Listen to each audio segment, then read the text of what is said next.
เมื่อนั้นผู้ชายก็ในลุงรวยมากนะก้อยหนังเก่าก้นให้ขี่ก้าพัดมันใจกวักน้ำเนียมคลิปตัวให้น้ำมันใจก็เป็นสลัมได้เดียวว่าอยู่เฮสังก้นเนื้อเบี้ยงเขาในขี่ลุ่นไว้ไปตอนนี้ให้ในมาเดี๋ยวคู่รองเก่าก้อยมาใจก็สายเรียนช่องก้นรถเคิร์นั่นอยู่เยอะเบี้ยมันหมู่จุ่มเขาเสื้อในมหากากาขันเยอะลำหนึ่งกามามือเดียวเนี่ยเยี่ยมนั้นผู้หญิงก็ในก็สายลวงกามามันนั่งก็เป็นนันหังดีหังเล่าไว้เต้นหนังเก่าหนังเขาเป็นเจ้าของคุมเดียวเนี่ยสุฮัตมาตันนาเขาเสนอฮะ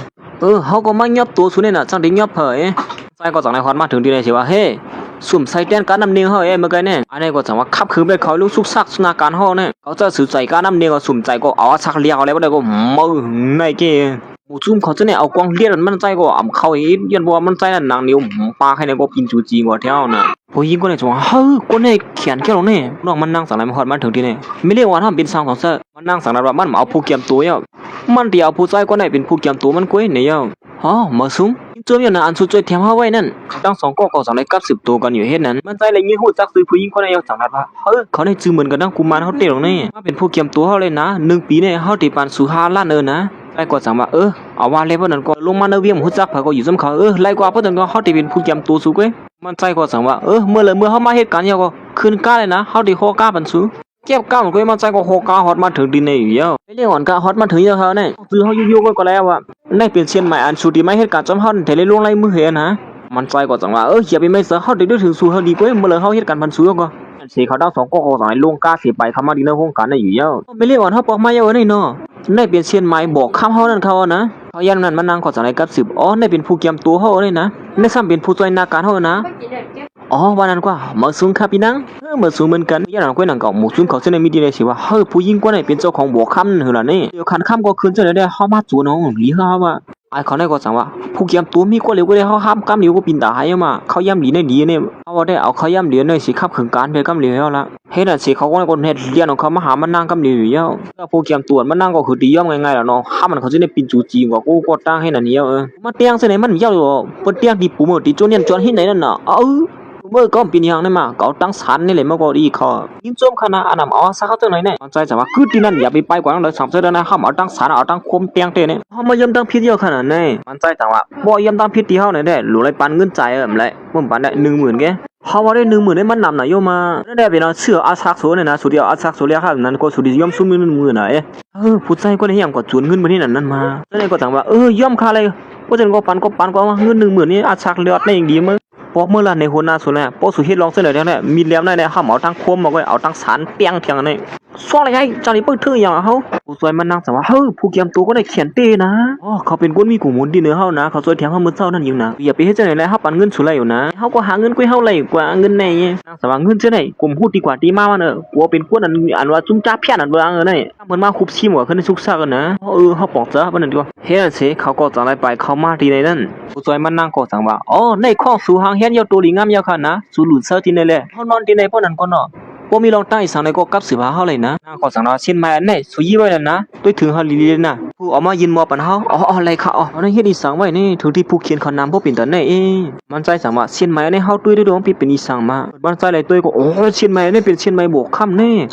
เป็นสังในเขายืมซะเฮาบ่เป็นตอนนี้ตึกทบกันวันเดียวก้อยเอาเช่นมาในมาผักไว้ที่เฮาซั่นนี่เมื่อเขายืมซะเฮาซั่นนี่ก็เฮาดีไปถึงดีๆกว่าพวกก็เฮ็ดน่ะสิมันใจก็สังในซ่องมาแทงเฮ็ดน่ะกลางเมืองแรงมากก็เฮาลูกมาเช่นมาเฮาผักไว้ตึงมี2จังตึงมีกว่าเขาตึงมีสักได้เชียนไหมก็ตึงมีเยอะวะเพราะฉะนั้นก็ไม่เรียกว่าเขาคืนกล้าค่ะเลยนะกว่าดีห้องการอ่องๆนั่นก็เลยห้องเปิดผู้ซอยสุยค่ะเนี่ยเขาตื้ออาบน้ำอะไรซื้อโคเขากว่าตั้งเขา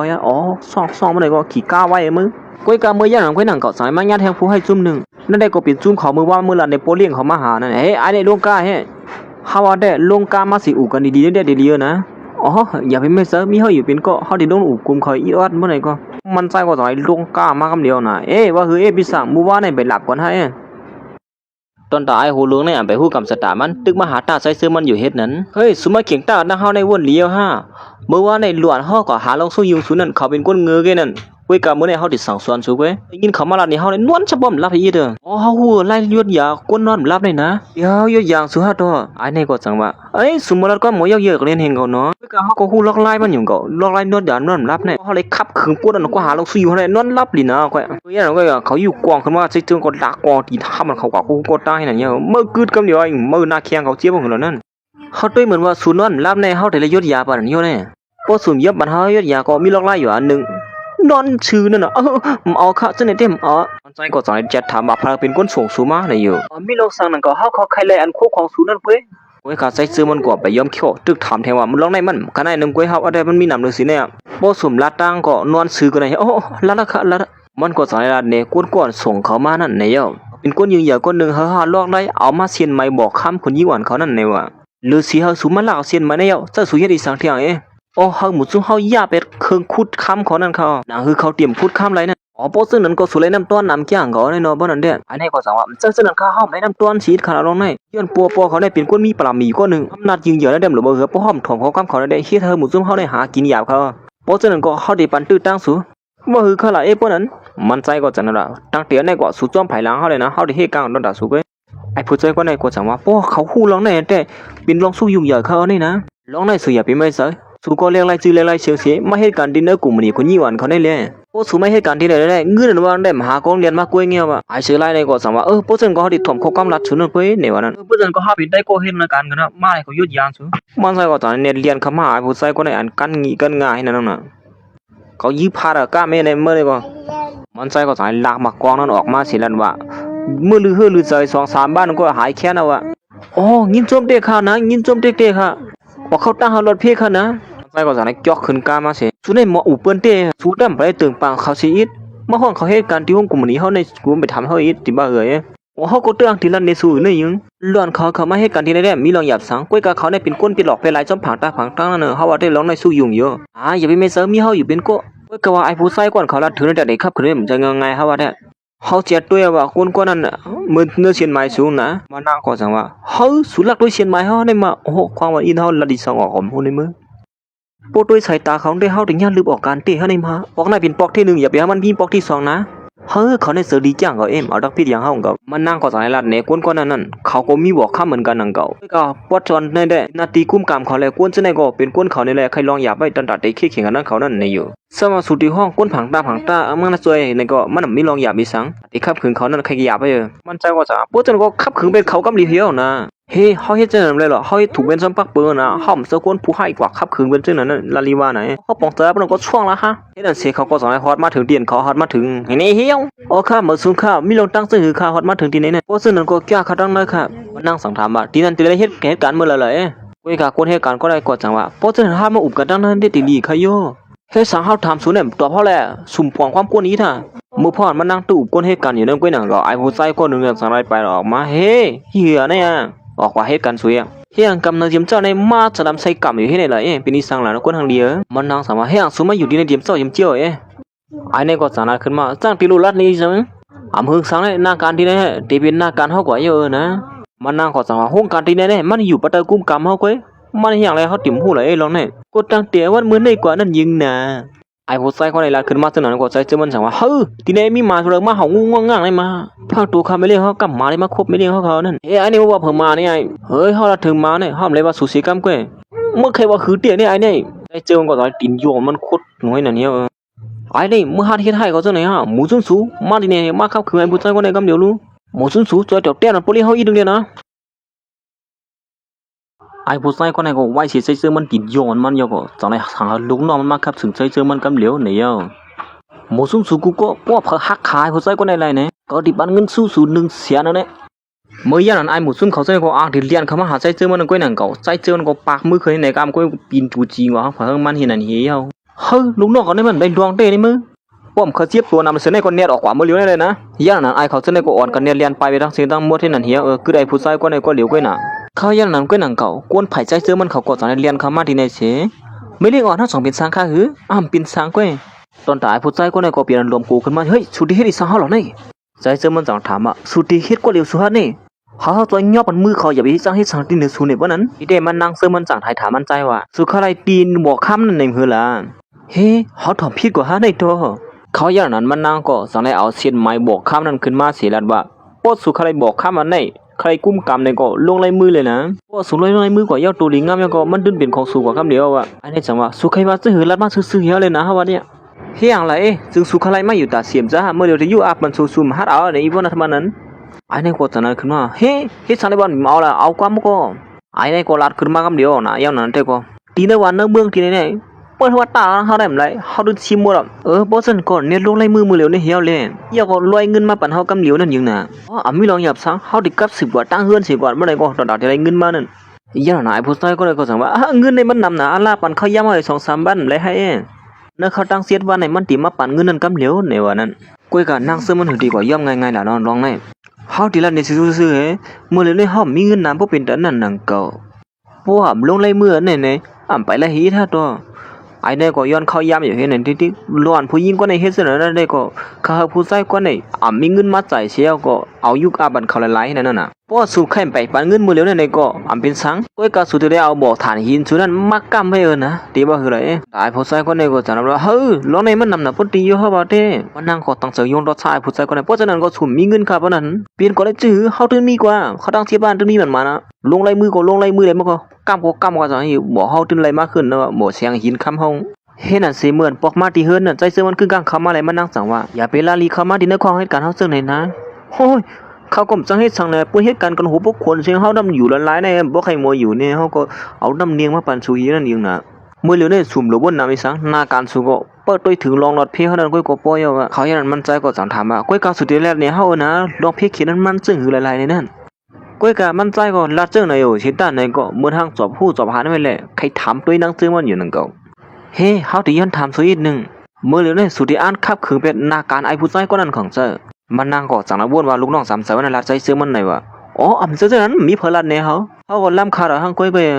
ปย้อนบัวเขาเนี่ยเป็นคนเหี้ยๆคนนึงซ่าหมู่ซุ่มเขาตึกมีอยู่ในแต่เฮาได้ขุดค้ำนั่นได้ใครขุดหยาว่าค้ำจะผายได้ขุดไงก็มันก็ย้อนผู้ซึ่งนั้นได้คับขึงเป็นหมู่ซุ่มเขานั้นอ่อนตั้งเสียก่อนนั้นหยึงสัวบอกค้ำสุดให้มาเฮ็ดตีลาดมันสิให้เขาตกลวกสุดนั้นเปียด2 เจอป้อหมู่ซุ่มเขาหาเงินมาไรไหนก็เฮาได้เลยเอากว่าบ่หินเขานั่น2 เจอหือมันนั่งไหลยินข้อความนั้นใจเสื้อมันลาดันก็เขาในเลียดเซลเตีย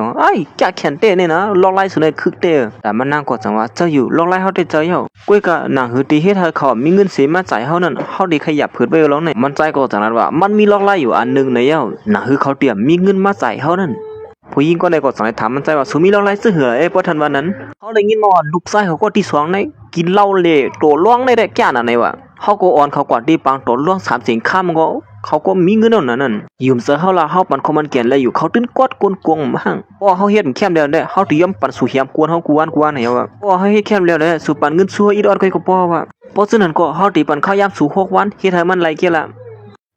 ะไหลกว่าอย่าไปไม่เจอลองได้เด้เพราะฉะนั้นก็มื้อแล้วเนี่ยเฮาซ่องแล้วนี่เนาะซ่องละเขาอย่างนั้นมันใจก็จังได๋กับสืบหาคนนึงเขาอย่างนั้นมันใจก็จังได๋กับสืบหาลูกน้องก่อนมันใจเลยช่วยแถมปล่อยอาซากไว้นั่นเฮากว่าหาปังล่วงอันยิงเหยื่อสิเปิ้นอย่าก็อ่อนไอ้ผู้ชายเปลี่ยนหลายนั่นก็ตล่วงหาบ่ซุมเงินเนี่ยมื้ออย่างนั้นไอ้ผู้ชายก็นั่นก็สังนั้นว่ามันติว่าเอาใจซื้อมันก็เลียดด้วยดีนั่นก้อยเนี่ยเฮ็ดนั่นสิมันใจก็สังได้ฮอดมาถึงที่ปังล่วงทีนึงเมื่อพ่อนเขาตล่วงกันอยู่นั่นตอนดาคนตล่วงแล้วก็หนังตีไล่ซ้ำซุบที่ไหนดิ๊กน่ะเขาอย่างนั้นใจซื้อมันก็สังได้ฮอดมาถึงเหมือนมันใจไล่ฮอดมาถึงที่ไหนเลยมาหาปังตล่วงเรียกก้อยขำมาตัวอยู่มาป้องเป็นเจ้าเลยไอ้ผู้ชายก็นั่นเขาเป็นคนวังมีขำใครมาตล่วงปังตล่วงเรียกซื่อไหนนี่เขาไอ้ผู้ชายก็นั่นก็สังว่าเฮาฮู้จักแถวตีเนื้อนะได้อีออดเด้มีลองหยับซะเฮ็ดให้มันเสียงยิงใหญ่อีก้อยก็ป่วยว่าเขาได้เรียนของก้อยเขาอย่างไหนผู้ชายก็นั่นก็สังได้ถามมันแซมเรียนด้วยอีออด5นี่อยู่ป้อเฮาเรียนได้ก็มันซุ่มฝนกวงหมดเด้อเฮ็ดนั่นสิมันใจก็สังได้ไปเขามาเตียนเขาตล่วงอยู่นั่นเหมือนผู้หญิงก็ได้เข้าหมักคุกคักเสียตกลงมานั่นก้อยหนังเก่าคนเขาหมักสันนี่แก่มั้ยเขาจะได้ก็อ่อนกันปล่อยลงกว่ามันใจก็เลยหันเช่นนั้นจังนั้นขึ้นมาว่าอันนี้มันออกมา1 2 3นั่นนะฮะว่าเนี่ยเฮ้มื้ออะไรวะไอ้เนี่ยเฮ้ย1 2 3อีสัง1 2 4ก็ว่าเนี่ย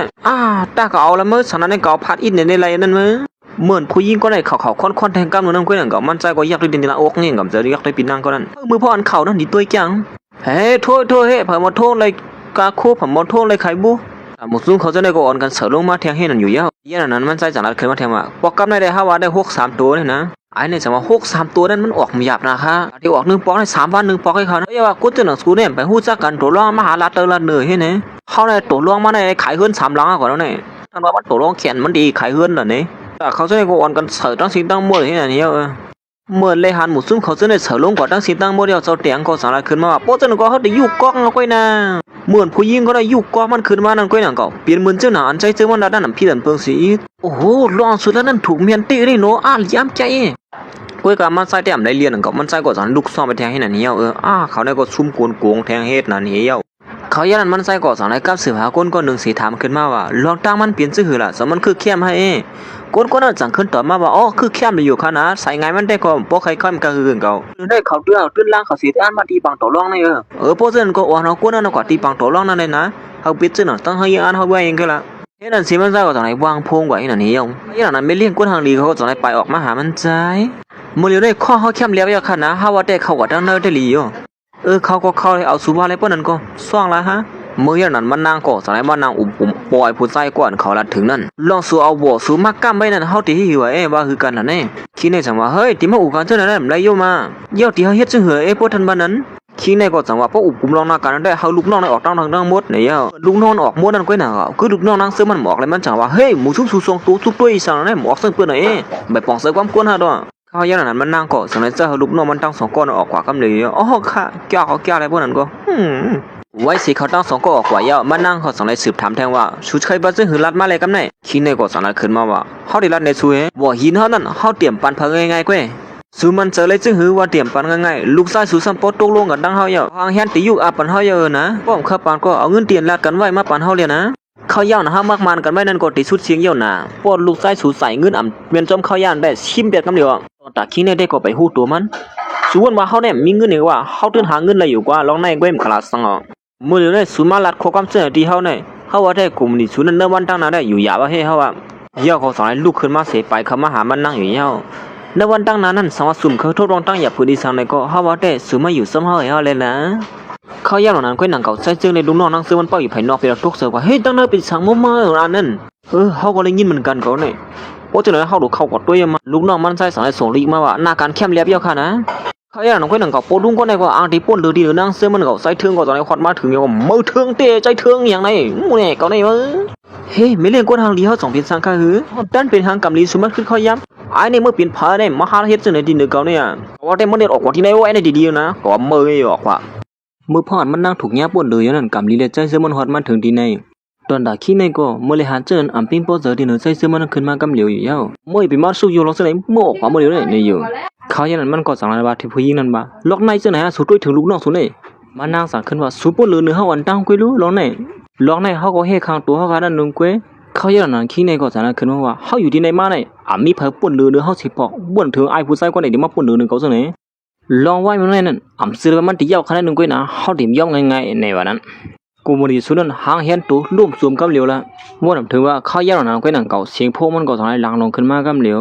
วลูกน้องมันสั่งให้กับสืบมาว่าเมื่อเลี้ยวลูกชายมันกว่าเรียนปังตัวรอซุบเงินตาไหลเหียงล้านเย้าในอยู่เขาตีเน็ตมาเมื่อเลี้ยวเนี่ยเมื่อเลี้ยวสุหัสมาข้างในเนี่ยเนาะเขาตึงมีตื่นตาแทงเข้าเย้าอยู่วันเมื่อไรผักไปก่อนมื้ออย่างนั้นผู้หญิงคนไหนก็สั่งให้ไปขมาหาใจเสื้อมันเสียถามว่าสุเฮ็ดลองสั่งลงกว่าละในลองแน่สุอย่าไปไม่ซะมือเลี้ยวเนี่ยเงินคำเขานั้นบ่ใครมีอย่างว่าหน้าเขาก็เต็มเลยตีเลยขายนั่นนะครับว่าเนี่ยนะทีนี้เนี่ยตื่นเป็นตอนตาสุยเย้าฮะสุวัสดีฮะนี่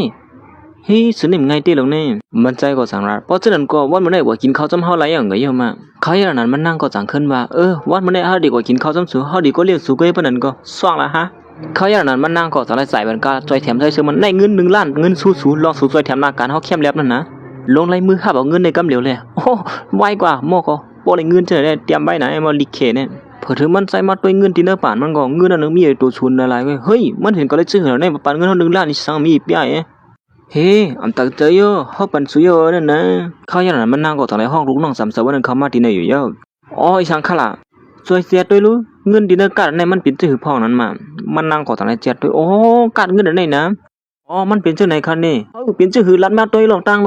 ยผู้หญิงก็ได้สารว่าเงินแน่เพราะมีเงินเข้ามาก็มันได้ล้านออกไปต่างเตียนต่างไปเท่านั้นนะฮ่าไว้คิดลิงอ่ะพวกวันนั้นจะไล่หรอเนี่ยพวกไปซึ่งเงินเฮาไรมาเลยผมตั้งได้กินเฮียเพิ่นเอาความหมดเฮียเพิ่นวันนั้นมันใจก็จะได้หักผู้หญิงก็ในก็ปีกมันใส่เหเนี่ยแล้วในเฮาได้ปีกกำไรคันนะมันจะได้เป็นคนก็ว่าเปิดโดนปีกไว้เขาย้อนปัวกัดเงินอันนั้นซื้อกัดเงินธรรมดาในเมืองกวนของไหนมีตั้งสินตั้งบ่ได้มีชีพอ่านแก่นี่นะมันใจก็เป็นสลับใส่กำอยู่เฮ็ดนั่นเหี่ยวเมื่ออย่างนั้นผู้หญิงก็ในก็สลัดมันใจมันได้มื้อเล่แม่เขาเฮาใจซื้อมันมือจอมันนางไหนเมื่ออย่างนั้นก้อยหนังเก่าที่ในก็เป็นน้องสู้ยุงไว้คุณยี่เขาบ่อยู่ลีเนียดก็ห้องบ่ยามาย่อยามันกำเหลียวในวันนั้นเมื่อใจซื้อในนางซื้อมันฮอดมาถึงที่ในนางก้อยหนังเก่าหันคนที่เฮียบเนี่ยโดนเลี้ยงกว่าซึ่งนั้นเขาก็เป็นอันโตเจอที่นี่เป็นอีสังโนรังนั้นมามันใจก็สังว่าไม่ลิงหลวงเฮามีเพเขียนอยู่ในมา ก้นหิมห้อมซึ่งในจังอุบกันอยู่ว่าเขาเลยยินมาว่าก้นอันที่มาที่แน่เป็นก้นยิงหย่อนนะครับว่าคำป้ออยู่ลีก้วยกับมอยาซ้ำยุดยาปันได้เลยลุงน้องเขามาเตรียมสิ่งกันได้นั่นอยู่เขาว่าเนี่ยเป็นลองสู้เหยื่อป้องในเดียมือยานั้นเขาซึ่งในก็ตอนนั้นไม่ให้ห้ามมอยาลงซึ่งในตั้งสิ่งตั้งหมดอยู่กึดกำเดียวอย่าไปต้องมือเลยกึดชื้อไว้นั่นเลยมันน่าก็ตอนนั้นว่าถามป้อลุงก็ได้ว่าเฮ้มันเป็นลองตั้งอีสังโลลาแน่อ๋อข้าก็หุ่นนะครับมีคนจุ่มหนึ่งมาปีพักด้วยปันคนดังนั้นในออกให้ในคราวนี้นั่นเมื่ออย่างนั้นมันนั่งก็สั่งไล่ไปคำหากูจุ่มก้นเสือลำเนี่ยว่ามันเป็นลองตั้งอีสังลงลางในถึงที่ไม่เฮ็ดจังไหนนั่นในอยู่ชวนว่าที่ไหนเนี่ยเป็นเฮือนชูฮะมาเฮ็ดจังไหนเนี่ยเขาอย่างนั้นพอลุงก็ได้จากนั้นขึ้นมาความมันอีกดึงขนาดเมื่อเลยได้ไม่เล่งอ่อนเฮาในเปลี่ยนตั้งเปลี่ยนเฮาแห้งไว้แหละป้อไปเล่งอ่อนทำไปหานดีเนี่ย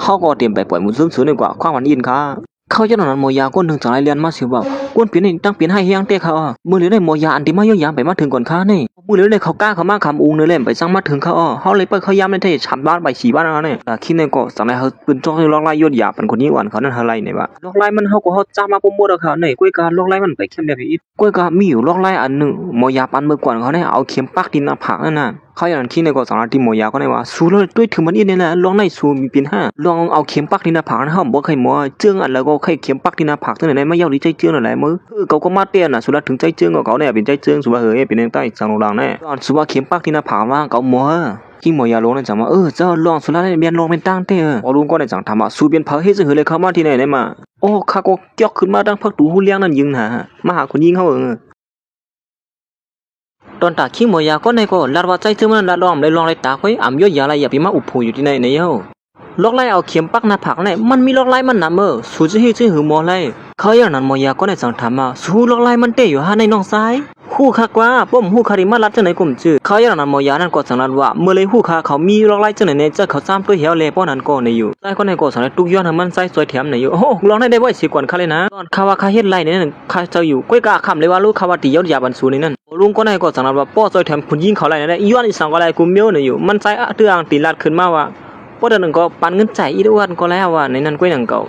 เมื่ออย่างนั้นไม่เลี้ยงเขาก็สั่งไล่หามซีมันไว้ล็อกไล่ได้บ่ใครเข้มพอยดยาไล่ได้เป็นช้างเฮาฮีก็ไล่น้ำสลีเล็กน้อยก็ในนั้นไงลุงก็ในก็สั่งไล่ลาตีมันใส่ว่าอย่าไปไม่เสือป้อไม่เลี้ยงหลวงอ่อนเฮาแต่ไล่ลิเปลี่ยนขึ้นมาป้อในซึ่งสุไข่เฮียงก็ไล่กุมเยอะเฮ็ดนั่นเสียมันใจก็สั่งไล่เขายดยาผู้หญิงก็นั่นอยู่เยอะลุงก็นั่นสั่งไล่ตีไม่เลี้ยงให้ว่าเฮ้ยหลวงในมันหลวงเยอะนะปานเขาเฮ็ดฮาดก่อยในเด้มสลายอยู่ว่าก็ยาวเขาเลยนะหลวงในเขาเดินแขนยังก็เยอะมาอย่างนั้นมันใจก็สั่งไล่เขามาหาผู้หญิงก็นอนปีนตาหายไว้อยู่นั่นมันใจไรมาหันเช่นนั้นก็สั่งรัดขึ้นมาเฮ้ยเฮ้สั่งเขาได้ตึมยาสั่งเขาในให้อ่างฝึกเตือนไว้ละมาเหมือนมันใจไรมายิบด้วยมือผู้หญิงก็ในก็สัมปอกการงานของว่าเห็นนั้นเฮ้สั่งในตัวเขาได้สัมปอกการงานเตะละนี่อันนั้นก็เขาญาติตั้งเปลี่ยนนั่นเป็นว่าโควิด19นะฮะตัวใจก็สังวนอะไรขึ้นมาดินให้เป็นล้านตั้งกินมาพอเขาตีตั้งกินนั่งกินพิษก็เยาะในอยู่ผู้ยาและถูกขังป้องกินโลกันในก็ทางแต่ต้องตีมันในกินน้ำแต่เห็นในวันนั้นมือย่างนั้นมันใจก็สั่งกี่หมากซื้อข้างที่นั่นน่ะมันใจก็สั่งแล้วเอาจอกเล่มาปัดใส่ในน้องเยี่ยก็สั่งแล้วเอาปักลงกับตีนาผักนั่นกำเหลียวอยู่เยี่ยวตอนด่าเขาอันเปิดตั้งนอนกับผู้ชายคนนั้นสั่งมาเฮ้ยอยู่ยำเจอเลยอยู่ฮะในว่าเขาตียศยาปันเล่นนี่แน่นยาลงก็นั่นตีมามือเลยเหรอเนี่ยข้ามันเนียดในเขาเราไม่เทื่องชิบหามันเนียดเถียงมากกว่าแต่คิดในลีสลามเต้กูยันเบอร์ก่อนเนี่ยไปขึ้นจานเต้โมตียศยาก็ขยับไปก่อนเนี่ยเขาในก็เปลี่ยนจะตื่นเต้นจอมอยู่เยี่ยนั้นกวนเขาลัดถึงนึงก็จะในฮอตมาถึงเมื่อเร็วในกวนเปลี่ยนมีอยู่ที่ไหนพอลุงก็ได้สั่งมาตั้งนั้นมีหลวนก้อนหนึ่งเขาว่าขโมยยศยาอะไรเขาเจอยศยาตั้งนั้นเขานั่นยังคิดในโกสั่งอะไรอีกล่ะลุงน้องตะเปียงก็ได้สุดเงือเต้ลวกไล่เสน่ห์สมเพอก็เฮ็ดไรก็เมื่อปั่นปืนมาเฮ็ดอย่างกับเนียนจวนเต้ได้เอาบุญพ่อไรมือเฮ็ดนั่นก็โน่เฮ็ดนั่นเสียคิดในก็สั่งอะไรไปเขามาตั้งนั้นก็นั่นก็ตัวพักตัวเฮ้อมเสื้อปืนพักตัวเฮ้ลอกไล่จีนาผักให้ไหนลาลีเฮ็ดไรก็อย่างนั้นใส่เตือนก็สั่งอะไรปืนพักตัวมาเสียตัวอย่างที่ในลักไล่หัวหูแย่มือเหลือได้กวนมีอาสักรถเพี้ยวมือเหลือเขาได้ไม่เลี้ยงเขาออกกว่าแล้วก็เยอะมาลุงก็ในก็สมว่าสูกออกกว่าก็ไรเพราะเป็นเล่มเลือดเขาเปลี่ยนช้ำมาเดี๋ยวเขาติดร้อยเงินแบบสูงไว้1 ล้านน้ำทุนบ้านนั่นน่ะเงินเขนะมันจะเงินมันก็พวกเจ้าหน้าก็สั่งนี้พวกเธออย่าง2 วาย5ก็เฮ้ยนั่นเสียหมูซุ้มเขาเน็ตเลี้ยงของเขามาหาผู้หญิงก่อนนอนปีนดาหายไปอย่างเฮ้ยให้สั่งมือเนี่ยมีความเห็นแล้วเนี่ยมอยาปันเหมือนก็จะได้ถามมอยาปันก่อนว่าเป็นชื่อหือพ่อเลยลอกไล่มันเป็นเขื่อเข้ม5ที่นี่ก็จะขึ้นว่าสูก็เป็นมอยาลงคนหนึ่งสูเดียวเอาลองเสน่ห์มาลันเรียนนั่นจะไล่ก็ลาดิสังกมหัวเบอใครว่าชื่อหือเหล่าได้ลองแน่เขาอย่างนั้นเขาก็อ่อนกันยิบตัวยังเผลอมันน่ะเฮ้ยมือย่อก็สั่งไล่ลานขึ้นมาว่าเขาเนี่ยแต่เปลี่ยนสั่งเนี่ยมีอินเลือดเขาตอกแตกอีกว่าที่ไหนเกี่ยหลง ฤาษีเอ็นย่างอ้วนยะดำเลยเปลี่ยนย่างพวกกินข้าวน้ำก็ต้องเตรียมเยอะเนี่ยนะฮะว่าเนี่ยยันเขาก็สอนให้หันเป็นแทงว่าอ๋อทีเลยมีมังลีเขาเตรียมไว้ว่ายาในทีเลยจะหืออะไรในเขานั่นลิเกอะไรก็ดำหูเนี่ยโอ้ก็พูดว่าเกาลีกันนั่นเป็นเดียนปีเนาะนั่นน่ะมันก็ทีนั้นเนี่ยป้อมอยิงใหญ่เขาเนี่ยเฮ็ดดำไปแล้วก่อนนั่นเนี่ยอันยาจังเนี่ยนะเขาลัดไว้เนี่ยนะเนี่ยมันเจอข้าก้นเตรียมข้านะเป็นไอ้หลวนก็มือไกลเขาเป็นก้นเตรียมอันนี้เนี่ยคิดเนี่ยจังคิดว่าอ๋อเพราะฉะนั้นก็ผมว่าอันยศยาหายเนี่ยมันจะสู้เป็นไอ้หลวนมือไกลนี่นั่นเนาะมือไกลเนี่ยเขามายศยาผมเจอเขาที่เป็นเพลขนาดโอลุงก็เนี่ยสมว่าผมเชื่อว่าหลวนก็เลี้ยงไว้หิมยศยาจังไหนมาลุงก็เนี่ยจังทำมาคุณยี่ห้อมเป็นช่างสองใจเขาลองเนี่ยมื่อเดี๋ยวนี้คำพูดเลยไม่เจอที่สังเยาเอายาซึ่งนานเขาเตรียมไม่ได้สิมากินก็แล้วว่ายาพลานบางเนี่ยแล้วก็ในยางานขี้หนู2-3เมียนก็หายเพราะฉะนั้นก็ขับคือมันกำเหลียวเลยยางานขี้หนูในเมืองใต้เขาเหลืองนะเว้ยลุงก็เนี่ยก็สั่งว่าการยุดยานั้นเพราะว่าเขาติดใจปันในมือคุณยิ่งอ่ะนะเขาหายเลี้ยวเลยนะเขาซึ่งในสั่งว่าอำลุงยิ่งจ้องเขาก็เลยคนนั้นช่วยแถมเต้นนั่นเป็นคุณชายอ่อนเมื่อไกลเงินนี่นะพอลุงก็ได้จังขึ้นมาล้วนสมาใจเทียมนั่นก็เป็นแทงรองหนึ่งไอ้ไซหนุ่มอ่อนเขานั่นได้เขาต่างตัวเตอร์ดีกว่ายินซ้มเขาไว้นั่นได้อย่าไปไม่เจอละเฮ้ยในวันนั้นตอนแต่มันใจก็มันนางเรียนมัคคาร่าเอาน่ะไอ้ลูกมัคคาร่าเพิ่งกลับสืบมาก็ได้ก็ลุกเรียนมันก็มันไงตื่นแตกหายอย่างไรมือพ่อมันใจปั่นสล็อตสีซุ่มก่อนนั้นก็หนังก็มันใจก็ตึกป้องเขายันจะมีคนกลับสืบหามันใจเฮียกลับสืบมาติ๊กเนี่ยยิงก็ในก็สั่งว่าเมื่อสุนค่าสุเป็นคนก็ใจแถมเขา2 เจสุเป็นคนหยอกแรงเงินเป็นยังไงว่ากำบดตันไปเลยเนี่ยก็ว้ามือชาพงไปเลยก็ยิงก้อนเป็นคนยิงอ่อนก้อนเป็นยำบ้างเซิงพงเสือหูมันสีปอนก็สั่งเฮ้ยคุณใจก็ได้ฮัดจะหือมาวางพงเสือหูห้อเลยมาน้องมันสั่งแล้วถามว่าสองไรกับเสือหาเขาไรค่ะเฮ้เขาได้เป็นก้นจะหือเนี่ยมาวางพงเสือหูเขาซึ่งเนี่ยบ่เมียนเลือดเมียนร่วมห้อยอิดนะมันนั่งก็สั่งไรถามว่าไม้พงตีนสุปันมานั่นผิดกว่าให้โยเขาว่าเด้เฮ้ยมันติดพิษก่อนเลยจึงหือเขาเอามาอะไรมันมาเนาะสวนมี8 ตัวนั่นเขาเป็นผู้เกี่ยมตัวคุณยิงก็นั่นเขาก้นหอก้านขนาดนึงก็ให้สั่งเลยเขาไปจ้าไปเป็นแน่ในมาเมื่อยันนั้นมันนั่งก่อสั่งว่าหางแฮนก้าเขาดีกว่าดีกว่ามันดีเขานั่นกำเหลียวนี่อยู่เขาย่ำหลังนั้นสั่งเลยตัดมาดีไม่เล่งใส่ซื้อมันนั่นเอาเส้นไม้มาปั่นไม่นั่นมันอ้อยในขาเป็นมาดวงไล่มือสั่งว่ากับสืบหาอัลโหลว่าหือได้ว่าพลังกับสืบมาอย่างนั้นมีคนตั้งหนอเขาว่าเด็กเขามาเขาว่าเป็นลูกยิงก้นมหาเสถียรเนี่ยวันนั้นเฮ้ยเขาเป็นลูกยิงมหาเสถียรตีมาเขาตีห้องหรือเศร้าเขาจะไหนได้ยินซ้วมหับตอนกำเหลียวเลยห้องเขามาเหลียวเนี่ยลูกน้องมันนั่งสั่งว่าวนถือว่าเขาได้เป็นก้นมักมีตีนเวียงนั่นชั่วโมงถึงที่มาหาเขาจะไหนเนาะเพราะว่าหมูจุ่มเฮาเลยกว่าโฮมหน้าการด้านเขาเทศเลยว่าเป็นรองกำลีต้นดาที่ห้องการเขาได้เตี้ยนี่เห็นในวันนั้นคนยิงก็ในมาตีในนั้นก็เคยมาหาใจซื้อมันนั่นก้อยหนังเก่าย่างนั้นมันนั่งก็จะในฮอดมาถือตีนในห้องการแน่มือพ่อย่างนั้นก้อยหนังเก่าใจซื้อมันก็นอนปีนตาหายไว้สิเขาสั่งถามว่าก้นนั้นก็นายเอาช่วยเทียมมันสักสวยนั่นมือย่างนั้นมันนั่งก็หนังหือตีมันสารสารโซกพงออกมาเสกับสืบด้วยว่า2 พงกันดันเตียหลังอยู่เหมือนมันนั่งกับสืบว่าก็พงก็หลังขึ้นมาเที่ยวพงลังได้ยังกับสืบมาดิกๆจีมือกลางวันนี่เขากับสืบหาสู้ให้สังสุบ้างเป็นเท่านี้เตี้ยผู้บนบ้างไปเราตึกกับสืบมาอย่างขันหันขันยินเขาเฮ้ยอันนี้ฮัดบ้างเป็นเกาตีเขาในมาวันเหลียวไว้2 ปอกกำเหลียวเลยมาเยี่ยมไรยิดก็นั่งขอสั่งรันว่าพอลุงเปิดที่ไหนน่ะเขาดีกว่าตรงตักเขาได้ก่อนเขาย่างนั้นมันนั่งผมเยี่ยมไรสั่งไรไปเขามาหาใจซื้อมันอ่านตึงนอนไว้อยู่นั่นเฮ้ยสังสุยไหนนั่นมากับสือแทงกำลุงไปปีนเหือมันใจก็เหมือนตื่นขึ้นมาปีนั้นโต๊ะลูกตัวลงกับเหลียวเฮ้ยผู้หญิงก็เลยมั่งวักหน้าเขาได้มาสังสุมาที่ไหนล่ะเนี่ยมันนั่งสั่งว่ายินส้มเตียนสุสวยอาชาเข้าไว้แล้วนะเหมือนสูงยินตีลีตัวเลยหัวจักจื้อเขาได้ว่าเลี้ยงหิวให้มองใหม่ในเกรงก็นั่งก็สั่งรันว่าเฮ้ยตัวเหมือนเป็นก้นเหลียวกับน้องในสุเน่เขาก็เป็นก้นนึงจะก็เหมือนเธอเที่ยงลาลีบาเต้ก้นเนี่ยเขาอย่างนั้นมันนั่งก็สั่งรันว่าเขาในว่าเนี่ยเหมือนเขายำหันสูตีเลยสิตีในกว่าผู้หญิงก็ในก็จะในถามมันใจว่าอยู่ที่เลยมาในลูกลองในมันก้าวไก่สังสูมายินตัวมา2 เสือมึงยินตัวยาวกว่ามือเห็นแล้วใครนวลมาเหลียวเนี่ยคำบ้ามันนวลปั่นตลอดตั้งคืนมาก็เมื่ออย่างนั้นมันนั่งก็จะในซุกโพมันขึ้นมาด้วยแคบหางนั่นเสียเฮ้ยเหมือนกันด้วยเตี้ยให้พระถามว่าเป็นก้นเหลียวกันโน่เนื้อพงปิดเพลเด้อค่ะก่อมหันจ้อมก่อนนะกุ้ยกับก้นไหนยิงมีละความกล้าในมาบ่สุมีขนาดนี้ก็เฮาก็มีลองอีสังอุบซัวเนี่ยคำบ้าในนวลลึกหนาล่ะมือนวลแหงมือจะไล่มาอยู่จกด้วยหน้ากันให้ได้ยันลุงน้องมันนั่งสั่งว่าเฮ้ยเขาซ่องไปได้เฮาได้มาซ่องเอาจังฮีล่ะเฮาว่าได้บ่นั้นก็เฮาก็ซ่องเฮาละลุงก็ได้ก็สั่งว่าเมเลี้ยงเขาตึกเป้าดังเนินนั่นเขาเฮ็ดน้ำนิ่งให้ปันเฮาอ่ะมันนั่งสั่งว่าลองในมันลองอย่าก็หือเฮามีลองอย่าเลยสิแน่เฮามือละบ่นั้นก็ซ่องอ่ะฮะมือยันนั้นก็นั่งก็ผู้หญิงก็เนี่ยเลี้ยงเขามาหาเมเลี้ยงเขาแล้วคุณยี่หวันก็นั่นก็ปอกมือยาวนี่อยู่เขาลืมเอาฮับตอนเขาเฮ็ดเขาปิ้งพอสเลยปอกมือขึ้นอยู่ในบ่นั้นผู้หญิงก็ได้ก็สั่งเลยลัดว่ามันถามด้วยคนเหตุการณ์นี้ที่นั่นเนาะว่าใส่เสื้อมันมีปัญหากันตั้งผู้หญิงก็นั่นแหละมือเหลียวได้สู้อยู่ห้ำโหกันมากเลยดูเคยสมัยอย่างที่ห้องการเท่าเหร่นี่ก้อยการมาไกลเขาจ้อมหาเขาดำหานะเขานั่นขนาดนั้นเขามือเรียนปั่นสล็อตเถียงเอาว่าเหมือนมันใส่มานอนปีนอยู่นั่นก็อย่างกับผู้ชายก็ได้สั่งว่าคำบ้านไหนก็เฮ็ดอีสักมาล่ะนี่เป็นสไลด์เป็นมันนอนขนโคอยนี่ล่ะเมื่ออย่างนั้นปลุงก็ได้ก็สั่งเลี้ยงของเขามาน่ะเฮ้ยที่ขนาดนี้เขายังบ่เฮ็ดการอย่างมานอนปีนที่ไหนจะได้หรอไม่ได้ไอ้ผู้ชายก็ได้สั่งนั้นขึ้นมาว่าคำป่วยอยู่ลีเขาเนี่ยเป็นอย่างหัวว่า กูนี่สังมันนวลจะไหนตึกเป็นเฮเป็นมาด้วยถึงเที่ยวควันห้ำเมื่อใดเมื่อที่นี่ลักพางคือนั่นกูนั่นก็ใจจึงปลาใครก็ปีนตาหายความเหลียวของมันเฮ้ยไอ้นี่คำจ้าได้มามันเปียบินเหือมาก็ไอ้ห้ำได้แทงกล้ามรู้มือห้ำแทงกล้ามก็ใจจึงห้ำเพียงปีนตาหายก็แทงกล้ามที่นั่นเนี่ยมือลาตาลับสิงเอาหนุ่มเลยขี้เนี่ยก็กุมหน้าผากออกกว่าของเราหน้าผากเมียนายโยทางแท้เขาอย่างนั้นมันใจก็สั่งให้ตื่นขึ้นมาไอ้ผู้ใจก็เนี่ยจะว่าเฮ้ยเบี้ยวตื่นนะคะเนี่ยเฮ้ยเมื่อไงเนี่ยมีคนให้เขามาที่ไหนเยอะมามันเป็นมาให้สุภาพตัวไอ้เนี่ยสั่งว่าเฮ้ยพี่เขาต้อมไรคะเนี่ยเหมือนพี่เขานอนรับเมื่อไงเนี่ยนะสุภาพมันโหดน้าสมบูรณ์ลืมตัวลืมชิงกว่าเนี่ยเฮ้ยขี้เนี่ยฮัดมาให้กันจนเนี่ยเนี่ยมาไอ้ผู้ชายคนนั้นสั่งว่าเขาในเหตุการณ์ที่ไหนมาเหือลวงได้เขาเตรียมปิ้งโพสเสอร์ที่หนึ่งสูเตะเขาเนี่ย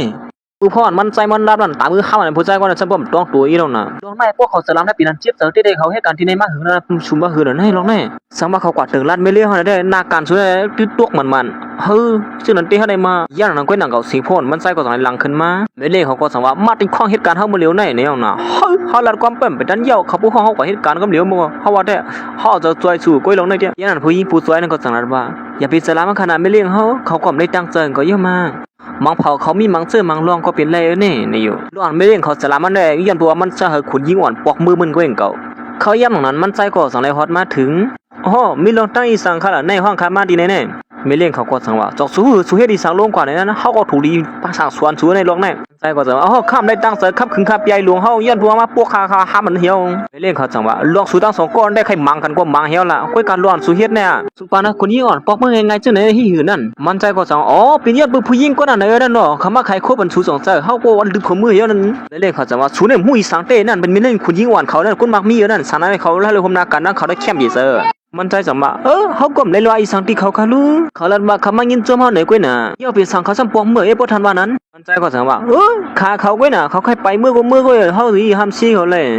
วันดีหูจอมลงนั่นแท้ไม่เลี้ยงเขาก็สั่งว่าพวกนั้นบอกว่าลงได้เนี่ยกับไก่สูเนี่ยนั่นเนาะมันดีกับไก่ก็ต้องเขาอีหล่ะไม่เลี้ยงเขาก็สั่งว่าเมื่อกับไก่ก็ย่ามันเสียเลยเขามีนาการบันสุเฮ็ดป้อสุเฮ็ดอะไรเนี่ยแต่เขาติวางความบันสุอะไรผู้ซื้อกูลองสุเฮ็ดพิษไว้นั่นสังว่าเฮ็ดมันแหละแต่เขาได้ตัดเงินเรือนส่วนที่ฮับเรือนนาเนี่ยนะมันใจก็สั่งว่าไล่เขาเฮ็ดกูเมียวเสื้อขึ้นหอยลุงรวยก็เฮ็ดหมดเท่านั้นไม่เลี้ยงเขาก็สั่งรัดว่าเขาตั้ง24ชั่วโมงเนี่ยเขาห้องคนยิ่งอ่อนนั้นมาทั่วเขาสังว่าห้องมาทั่วอะไรได้อย่าว่าเขาปั่นฟังสุเกละลองข้างในนี่นะว่ามันหยาบอีสังกำเหลียวไว้หมดแล้วลุงน้องไม่เลี้ยงเขาสั่งว่าชูทางว่ากับสืบหาเขาได้มันง่ายๆเนี่ยมึงไกลเขากับสืบหาลูกน้องเขาได้มาฮับพวกเขาก่อนเนอะพวกนั้นก็กับสืบหาเขากำเหลียวเยอะหรอส่วนว่าไม่พวกเขานั่นพักก็ติมีเลยง่ายๆกว่ามันซื่อเมื่ออย่างมันใจก็สั่งให้จุกพวกมันขึ้นมาสิกับสืบหาผู้หญิงก็นั่นกำเหลียวว่าฮัลโหลไม่เลี้ยงเขาลัดว่าใครทั่วกันดังสัวเนี่ยมาทั่วเขาอะไรมันนั่นก็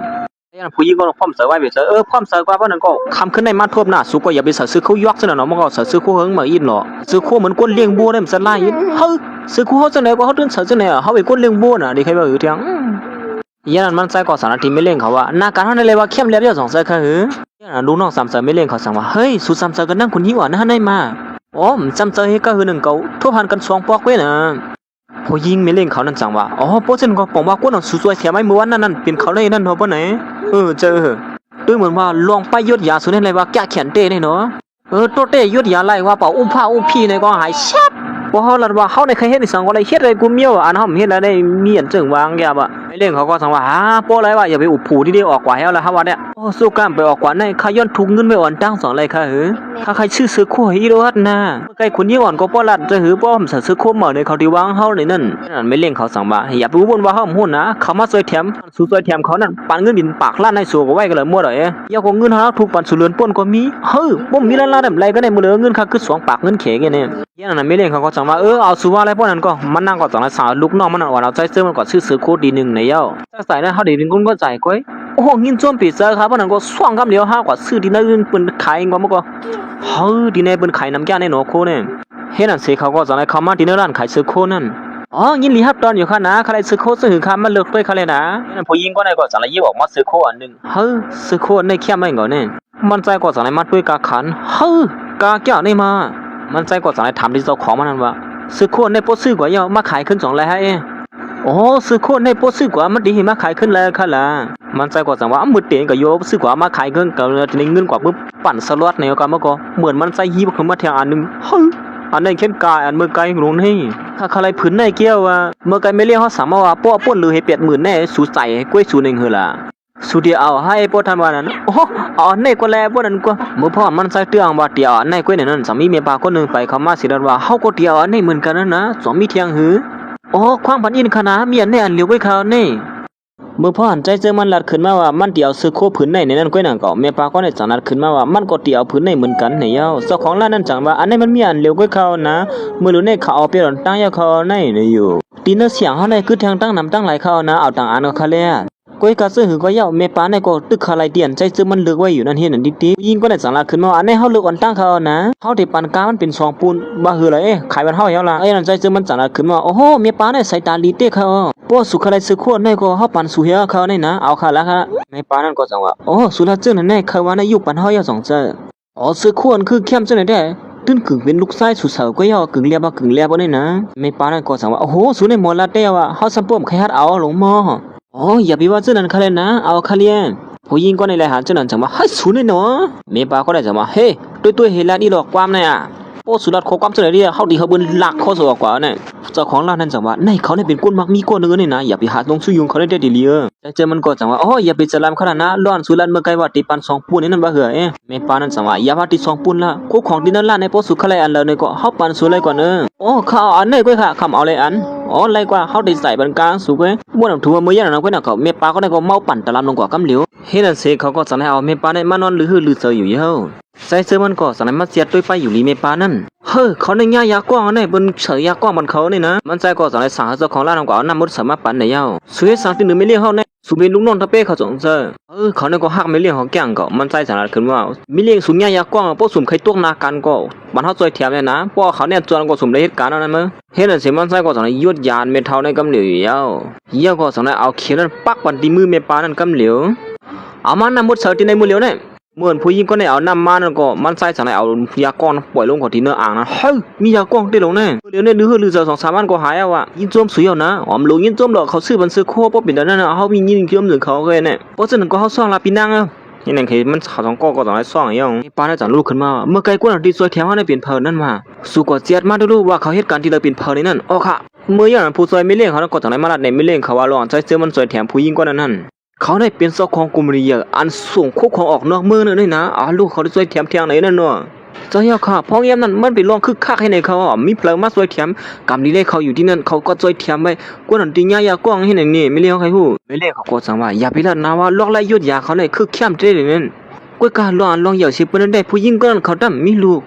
เฮ็ดซึ่งเขาจะมาก็ซื้อคู่บรรลุเขาในวันนั้นอำนั้นก็เป็นจึงวาง5 ตัวไม่เลี้ยงเขาอย่าไปทางถึมกว่ากะว่ากะเป็นนะพวกเฮ็ดให้เขาเลยสลามได้ลองในไหนก็เนี่ยเฮาว่าได้ลองในก็ยาวเหี่ยวล่ะอ๋อมีทางเรื่องนึงเขานะพอลุงก่อนเขาเหี่ยมวันนั้นน่ะดีขึ้นมากขึ้นมื้อเหลียวในเหตุการณ์ไรขึ้นของเขานั่นอ๋อพวกนั้นก็แก่นั่นก้อยกามื้อเหลียวเขาไม่ให้การเขาปล่อยได้แล้วอ๋ออย่าไปว่าจังไหนเขาเลยนะเฮาเลยขึ้นบรรจันเขากำเขาที่ว่าเฮาได้ป่วยพาเป็ดเขาในเจอก็ลองสุรัตนี่ก่อนนะสังก็เขาเหตุการณ์ว่าจำเฮาได้หลายปีอ่ะแม่เลี้ยงเขาก็สั่งว่าโหน้าผู้แกมตัวเนี่ยมื้อเหลียวเนี่ยมีเพิ่มมาเปลี่ยนเยาเฮาใจเจอมันเปลี่ยนไหนเป็นจื้อพ่องหลายสุว่าไหนเย้าผู้หญิงก็ได้จังว่าไม่เลี้ยงเฮาในบ่อนอีสังไหนมามื้อละมื้อไม่เลี้ยงเฮาว่าเขาเฮ็ดไรนี่ก็เขาตึงเฮ็ดไรเย้าว่าเฮาว่าแท้เหมือนจึงไม่เลี้ยงเฮาวางแง้วอ่ะเฮ็ดอันสิมันสักปลายซื้อโคสิเปิดทาไว้เย้าน่ะมันได้สุดซื้อโคจังไหนก็ใครเล่าลีไว้แต่งก็นี่นะอย่าไปลัดนะไม่เลี้ยงเฮาต้องเขาไรเย้าในนั้นไม่เลี้ยงเขาก็จังขึ้นว่าสุดได้ก็บ่เฮ็ดทางเฮ็ดพังนี่ก็เหมือนโกนไม้อีนก็นี่เนาะเขาแย่นั้นมันใส่ก็จังไหนปวดมันตาพาบวดมันใส่ออกมาเฮ็ดไหนกินน่ะเฮาเนี่ยเมื่อพ่อมันใส่ตึกเอาเชียงอยู่นุ่งขึ้นทางก็ไม่เลี้ยงเขาก็สั่งว่าอย่าไปลาดน้ำยอกก็ฮอกก้ามาเลยเนี่ยว่าคือกว่านั้นก็กันมาเอาสปาอีจะมือไกลตึกเจ้าฮอกก้าแถงมันก็เมื่อพ่อเขามานุ่งขึ้นทางก็ปลุงก็ได้สั่งว่าเอาความพันอีก1ขนาดวันมื้อในห้องบ่มีฮับตอนคนดังนอกให้ไหนเขาแต่ซึ่งมันสั่งว่าหมู่ซุ่มเฮามีคนผิดบอกมาเขาเนี่ยเขาลัดว่าเขาลัดข้องมันไว้ยาวเนี่ยว่าปลุงก็ได้ยินจังสั่งว่าอ๋อเฮาทุจักอ่ะสู่2ก้อนใน2ใจบ่นั้นลองในคุณยิงก็เลยสั่งไว้แต่ความพันอีก1ขนาดห้องต้องสุดให้เฮ้หมูซุ่มสูดได้มาฮับตอนเขาแก่กันนั่นนี่เขารู้แก่กันนั่นนี่เขาอะไรบ้างก็สอนนี่ฮะเขาอย่างนั้นผู้หญิงก็นั่นก็ต้องในฮอดมาถึงหมูซุ่มสูฮอดมาถึงเยอะเลยเนาะใครเล่าลีไว้เต่งก็ดีเปิ้นอย่างนั้นผู้หญิงก็นั่นก็ต้องในมาฮับตอนเขาโอ้โหสุดในห้างดีห้างเล่าไว้เต่งนั่นเขาเนาะเฮ้ยในมายอมอ้ามเขาดีๆในมามันใจก็สั่งถามว่าเฮ้สุเป็นซื่อพ่อหลับไปอยู่ลีสุนั่นมาเฮายาสุยอ๋อลีมาเพราะฉะนั้นก็เกี่ยวเขาตั้งได้นะเฮามีเรื่องแต่อุกุมซัวนี่ยิงก็ได้จังว่าสัวสร้างเลขสิเฮาแต่เดี๋ยวเฮาว่าปีนางไหนน่ะลาลิเกาเต่งไอ้ดิเปิ้นพอสุละจังไหนเดี๋ยวเฮาได้ซ้ำยาบกลงซุนี่เฮ้สุในกางเกงกวนนำก็ลาลิวาเต้เฮ็ดนั่นเสเขาตั้ง2ก็จังได๋ฮอดมาถึงตีร้านนั่งกินตีเนื้อเพิ่นแน่อย่างนั้นผู้หญิงก็ได้ก็จังได๋เอากระดาษนึงเสียยืนบันนั่งเซิงมันนั่นว่าเฮายันยิ้ม ผู้เกี่ยมโตสูใน2ทีไรหือสู่เขาย่ำหนังในฮามาโปจึงปอดตีเมืองเขนั่นแหละก้วยกะก้นอันเลียนจึงตาที่บีผู้ให้ห้ามก้นอันเขียนเขียนนั้นท่านไปมีที่ไหนเนี่ยเฮาย้อนให้เขาในกว่าเปลี่ยนเนี่ยเฮ้สุดที่เฮาในก็เป็นผู้ให้นี่ฮะหน้าตาเฮาใจเจืองอะไรมันมาในว่าให้ผู้ให้อยู่บ่ซึ่งมันจังว่าสุดในทางลีเสียมก้าเป็นนางเสื่องทางลีแทงก่อนนั้นเนาะเสียว่าเฮาเป็นนางเสื่องเสียมก้าเฮาเป็นผู้จัดเจืองบ่แทงก่อนนั้นนะตื่นล่างตั้งเสียตั้งหมดเนาะเฮาเป็นคนออกกันนี่ไม่เลี้ยงเขาสั่งเราเดี๋ยวนี้เด้อสามารถพร้อมเสือในสุริยะกินควันเฮาเว้ยเขาย่านน้องก็ดังเก่าปีหน้าผู้หญิงก็ในก็สอนให้ฮอดมาถึงปีหน้าเฮาก็ฮอดมาถึงเหี่ยวหนูว่าปีหน้าติดมหาคานนะเขาได้กับสืบบันปีเฮาในเป็นเขา2ก็ลูกน้องตะเป้ให้เขานั่นนี่สูในเป็นพี่สาวเฮานี่เขาเป็นโมยาซื้อเสียงหลังก็นึงเฮ้สูนี่เป็นคนอันน้องยี่ห้อละถึง2เซอสูฮู้ลอกลายยศอย่าเอาเข็มตีหน้าผักนั่นสูเฮียนสวนมาดีละนี่แนวนั้นผู้หญิงก็ทำใจจึงกันมาเดี๋ยวมันใจจังว่าขา2ก็พี่น้องนะเฮ็ดสังลาดเจอจริงๆนี่มาสเปคเขาเจอตีเนื้อเฮาบ่เป็นดอกไหนมีสังเฮาก็ทำสุหลายๆจังนั่นแกพี่เฮาจู่ดิๆนางเฮียละปานไหนก็อย่างนั้นผู้หญิงก็ในก็สองในเฮาใจเจอมาสวยหน้ากันมันแนวนั้นพอสูมาสวยหน้ากันเฮาได้เฮาได้ปานสู1เดือน1ล้านนึงนะว่าเหือฮึกะขันกานี่ได้เตี้ยตัดสินใจอย่าเว้ยนี่มันใส่ก็ด้วยสายตาไม่เลี้ยงก็ฮู้ดินะฮัดฮับความของที่ก็นั่นลั่นมาเฮาก็บ้านเขาไม่เลี้ยงเฮานี่เจอดีตัวเฮาบ่เป็นจังได๋เฮาก็มาฮัดปล่อยผ้าเขาเปลี่ยนก็นี่นะลองได้ก็ยามันเสียละเพราะฉะนั้นเฮาจะย้อนปอกมือก่อนแล้วนะเขาอย่างนั้นมันใส่ก็สองไรปอกมาอยู่แล้วเขาอย่างนั้นจังไรโทรหาผู้หญิงก่อนเป็นลูกน้องสำใจไม่เลี้ยงเขานั่นเฮ้ยมาเหือละปีนะไม่เลี้ยงเฮามาฮับซูนี่วะนี่เฮ้ยมื้อนี้เขาจำฮับจนสวนเฮาเฮ็ดได้เด้อเนาะผู้หญิงก็ได้สามารถสุยไปแล้วน้ำเนี่ยก้อยกะสุดได้ฮอกก้านะเฮ้ยไอ้ทางเจ้าฮอกก้าที่นี่มาเฮาเป็นคนฮอกก้าไว้ฮะก็สุฮอกก้าไว้นั่นน่ะเขียนก็เขียนมาแล้วฮัดซ่องกันเพราะนั้นเขาอย่างนั้นเขาจำกว่าทางต่างตีเลยใช่ๆมันเจอกว่าที่ห้องการฮัดดอก็กว่าทางตีก็พอเลยว่าดีกว่าที่ห้องการไหลมื้อเหลียวเนี่ยก็ฮักเก่าไม่เลี้ยงเฮาปอกมาเสียกว่าปืนล้านตั้งกินที่1นี่ว่ะเฮ้ยเขาตันมีก็ฮักเฮ็ดนี่มาเฮาตั้มตันหูตันหาไหนมันเป็นจังได๋เนี่ยปกติละซื่อๆก็เขาเพจตั้งกันมาเขาตั้งไป3ปีแล้วอ่ะผู้หญิงก็เนี่ยก็คัดเจอละอยู่อ่ะก้อยกะเขาปอกมาปอกในแล้วติมายันหลีเมเลี้ยงเฮาก็ว่าใจเสื่อมมื้อได้ยินจังก็บ่ใครปิ้งปอเจออีดอกน่ะนี่ก็ในแลหันใจเสื่อมมาเขากำเจอคือมันว่าเฮ้ยสุสับติโตตกเจออีสังลงลังนี่เมเลี้ยงเขาเนี่ยมีก็ฮักมาถึง3ปีเฮาว่าได้ปอกในมาพอเขาที่พร้อมเสริมก็เป็นไรนี่เฮาว่าได้สุยประหยัดน้ำยามาแล้วช่วงกันละฮะเฮ็ดอันเสียเกี่ยวกันก้อยเขาก็ต่อยฮอดมาถึงตีเน้นกำเหลียวอยู่ยาวผู้หญิงก็นั่นก็ดูแลดีใจเสมันแทงอยู่ว่าแทงกำ1สุดได้ทั่วผ่านก็ฮักเก่าไม่เลี้ยงเฮาเยอะนะดูสินั่นเขาเป็นวินก้นยิงเหยื่อลงพาแทงกว่าเด้อเฮ้มันใจจังว่าเจ้าของกลุ่มนี้ก็ในดำเจอคำซะผู้หญิงก็นั่นได้ยืนเจอนั้นก็จังนั้นว่าเฮ้ยสุยาไปมาหาลงสุยงที่ไหนจริงๆน่ะพอแล้วว่าเฮาหาลงสุยงเฮาเจอคนเจอหิบเจอไม้บ่เป็นนั่นมีรับนำดีๆด้วยความมันยิงข่าวนั่นก็เขาอย่างคนเหตุการณ์นั้นก็จังไหนไปแค่มาสิว่าสุเป็นคนยี่วันน้องเจอบ่เลี้ยงเฮาสู่เขากว่าทบตั้งนั่นในครับว่าแก้เข้ามาค่ะสุเป็นเพอแล้วในโปสุเขากว่าเยาตีหู้ก้อยข่าวว่าเป็นหือนี่นั่นพ่อใจซื้อมาอันที่เข้ากว่าก็เนาะคิดในจังให้ห้ามใจซื้อมันไว้สุเป็นเพอเนี่ยอันที่เข้าจำเป็นเขาห้องไม่เลี้ยงสู่เขาเลยว่าไอ้หนุ่มมูนี่อย่างนั้นผู้ชายก็ได้ก็จังไหนไปออกมาสิว่าเฮ้สังเล็บฉันป้อมกินกินเสือกันนี่ดมาตีเต้ก็เป็นสุรุในอายุงเขาเลยดังสุดมีต้องจำใจอีสังกันจ้ะไอ้ในจังหลัดขึ้นมาว่าอย่าไปลื่นนะล้อนสุดที่ส่งข้อออกนอกเมืองนั่นอยู่เดินกลุ่มนี้เขาก็สามารถเข้ามาหาปันถึงนั่นได้ยาวกันน่ะกลุ่มนี้สุดนั่นได้สุหาเฮ็ดจังไหนเนี่ยก็เนี่ยป้อสัวเขามันเป็นจังไหนเนี่ยก็มากินเหล้าจำเฮา2-3ก้องไหนเพราะนั้นกูซื้อกูร้องนั่นก็ดีขึ้นมาก็นะบัดนั้นไอ้เป็นเผอเมื่อละความน้ำใจกูซื้อหนังสัวฮัดห้องไม่ได้เฮาก็กินเหล้าจำสูเนี่ยก็ได้หน้าตาสูก็ประดับว่ามีน้องห้วยตึกมหาลัยของความซึ่งไหนอยู่ไอ้เนี่ยเมื่อเป็นเพอเนี่ยกูซึ่งสูรักควายเนี่ยออกความเร็วนู้มันใจก็จังว่าไม่เลี้ยวหนล้างอีก1คณะกรรมกูปัดเงียบป่ะสูเขาอย่างนั้นมันใจก็จังได๋ปามืออ่อยไอ้ผู้ใจก็ในบ่ปินตาหายกว่าเผอมันให้นั่นเนี่ยตอนตาไอ้ในก็มือเลยหันใจซึ่งมันห้ามมันลูกน้องปินตาหายกว่าซึ่งจังว่าเฮ้ยสุนี่ฮัดจึงเลยมาเหี่ยมลูกน้องห้ามปามือไอ้มือหูเนี่ยยาวมันก็จังไรล่ะตินางซึ่งมันว่าเนี่ยสาวลูกน้องตัวนี้ออกกว่าที่ในกำเหลียวอย่าไปเฮมันมาหาเราสู้อยู่เฮาซะเนี่ยมือลัดนำน่ะคอเฮ้ยฮัดเหี่ยมเฮาซะเนี่ยฮะเหี่ยมเสยในก็เลยกว่าเนอเขาเนี่ยเฮ้ยแก้มแก่เขาเนี่ยมาถึงตีไอ้ในปลย้อนต้องปั่นตีซึ่งมันนั่นอยู่เยอะเป็นลองสู้ยุงเยอะเขานั่นไม่เลี้ยงเขาก็หาลองสู้ยุงผิดกองเยอะนั่นเฮาดีเกลีแหละว่าไงปานนั้นมันนางก็จังไรว่าเมื่อเฮามีลองสู้ยุงกันอยู่เยอะเสียวเลยนั้นเฮาก็ตึ้งติเลยผิดกันนะว่าผิดก็มันจ่วยยาวไว้เห็นในวันนั้นเฮ็ดนั่นเสียหมู่ซุ่มเขาก็สังไรไปเขาก็ที่เนื้อปังป้อยนั่นอยู่เย้าไอ้ผู้ชายก็ในก็ต้มซวบเฮ็ดนั่นเย้าเขาย่ำนั้นตอนตาไอ้ไต้ก็ผู้ชายเป็นหลายนั่นจังไรอุ้มกันอยู่ว่าเฮายินว่าไอ้ผู้ชายคนนึงมาเปียกกินไต้ก็เฮาตั้งน้องในวันนี้อย่างนี้ว่าเนี่ยเขาว่าซื้อหือติหลานนั่นไต้ก็ว่าสร้างที่ว่าซื้อหือไอ้ผู้ชายก่อนอยู่หิมคุยยิงก็นั่นน่ะเขามาหาวันไต้ก็สมบูรณ์จังรถเชลรถความเห็นยินนี่ขนาดนี้ว่าตอนตาเขาซื้อในก็สังว่าลองในตึ้งที่ย่อมง่ายๆอำไรในสิสังไรเราให้กว้างกว่าห้ามเขาในวันนั้น เขาได้ลงในเขาหลุดเลยกว่าเดียวเทียนได้กว่าเขาขึ้นเลยฮะเห็นนั่นเสียหมูจุ้มเขาก็สั่งไล่ไปเขามาหาใจเซิงมันนั่นอยู่เย้าสูเป็นเผาลูกที่เลยมาเนี่ยด้วยผังหางสูก็ซ้ำป้อมมันนั่นเฮียเด้อมายิงก็ได้จังว่าหมูจุ้มเขาจะได้มาล้อมลีเนี่ยอย่าไปเจอฮิเซอร์ไม่นะพ่นดีนะเขาได้เจอไม่พวกปิดนั่นลาลีวาไหนไอ้นี่ก็ละตัวเมื่อได้มึงยินฮีท่านได้มาเป็นคนฮอก้านขนาดนั้นก็มาหาจ้าเตอจ้าเหนือที่ไหนเมื่ออย่างกินก็วันเจ้าซอยก็กระตัวก่อนไปย่ากินเนี่ยก็ย้อนห้ามเมื่อกำรู้ว่านั่นก็ไอ้นี่มาหัดเขียนบ้าก็เขาได้มาคนเจ้าหนังก็เนี่ยก็จังดีกูพอห้ามบ้าสูกูก็ก่อนเนอะย้ำหนังนั้นตอนด่าผู้ชายคนนี้ก็มานางกวางที่ไหนอ่ะเขาย้ำหนังนั้นเนี่ยก็จังระเบิดด้วยเหมือนว่าสุดเนี่ยมันหัวเนี่ยเนาะว่าเขาเป็นเพลินนี่เนี่ยเขาย้ำหนังนั้นใจเชื่อมันก็จังเลยหักกันบ้าความเมื่อยผู้ชายก็ได้เทียงอยู่เยอะย้ำหนังนั้นไอ้ได้ความจังเฮ็ดจืดนะจังเลยห้องหาคนไปย้ำมาละข้อหอกว่ารู้อ๋อข้าบ้าคือข้าละเปล่งหลวงเขาด่ามือหัวเขาเนี่ยเมื่อหาหน้าไอ้ผู้ชายก็ได้ป้าวันแมวก็เฉพาะไม่มือเนี่ยมันก็ลักข้อออกความมือเลื่อนเลยจะยังว่าคนก็ได้มาหาลองสู้อยู่เขาเนี่ยมีลองมีตั้งมันสีโดนลักข้อออกกว่าเลยนะเขาอย่างนั้นคนไปยาวเลยก็สั่งให้เลื่อนเป็นพินหมอกที่ใจเชื่อมันอยู่ยาวใจเชื่อมันจังว่าเขามีเลือกพินหมอกเลยพินแมวอีสังเขาบอกว่ายาวคนเจ้าหนังเขาเนี่ยมีลีพินหมอกเขาตึ้งมาหาลองสู้อยู่เหมือนมาเนาะเขาย้ำหนังนั้นก็หนังเก่านั่งเชื่อมันก็สั่งให้ฮอดมาถึงพระเฮ็ดให้เขาเขาในอ่อนเขาเข้ามาในจีบเฮยเขาซื้อในกรมบริหารเจ้าหนังจังว่าผู้หญิงก็ในห้างลีเตเนาะห้างลีประดันมีลองหวยเมื่อก็เห็นนี่มันด้วยเหมือนว่าเขายินข่าวมาเหลือนั่นแต่กรมดีเขาเนี่ยนะยาเปิดมาห้ามมันกูไผ่กูตั้งให้ไหนวะนั่นสมบูรณ์เคยจังลูกจังก้านให้อีกเนี่ยว่ามันนางก็ต่างในราติหมูซุ่มเขาเสนอว่ามันผิดก้นก็ห้องมาหมูซุ่มสูดีมให้ลองพิดเบิ่งอย่างอ๋อความอีกขนาดขามีตามหมดด้วยตาหางหวังเขาย่ำหนังนายผู้ชายก่อนใจเชื่อว่าห้ามมือเจ้าก็ต่างในเขามาแทงไอ้เนี่ยเมื่อวันว่าเขาตีไปเขามันย่อขนาดนี้ก็เนี่ยฮะเมื่อเหลือเลยกวนเขามาเปิดตั้งน้องเศร้าข้อเนี่ยป้อใหม่ป้อเนี่ยก็ลักคอมาแทงเนี่ยไอ้ผู้ชายคนนี้หาลองสู้พิษกองเขาแล้วเนี่ยเขาได้เป็นคุณใจอันลวงสิเปิ้ลนั่นเลยนะในเมืองใต้เขาเนี่ยนะวันเหมือนในเป็นวันปังป้อยหักตอนปีสร้างเขาปีป่วยเขาก้นเสื้อไหนมาอยู่ที่ในปังป้อยได้แบบไรเนี่ยลักข้อเขาออกกว่าแล้วน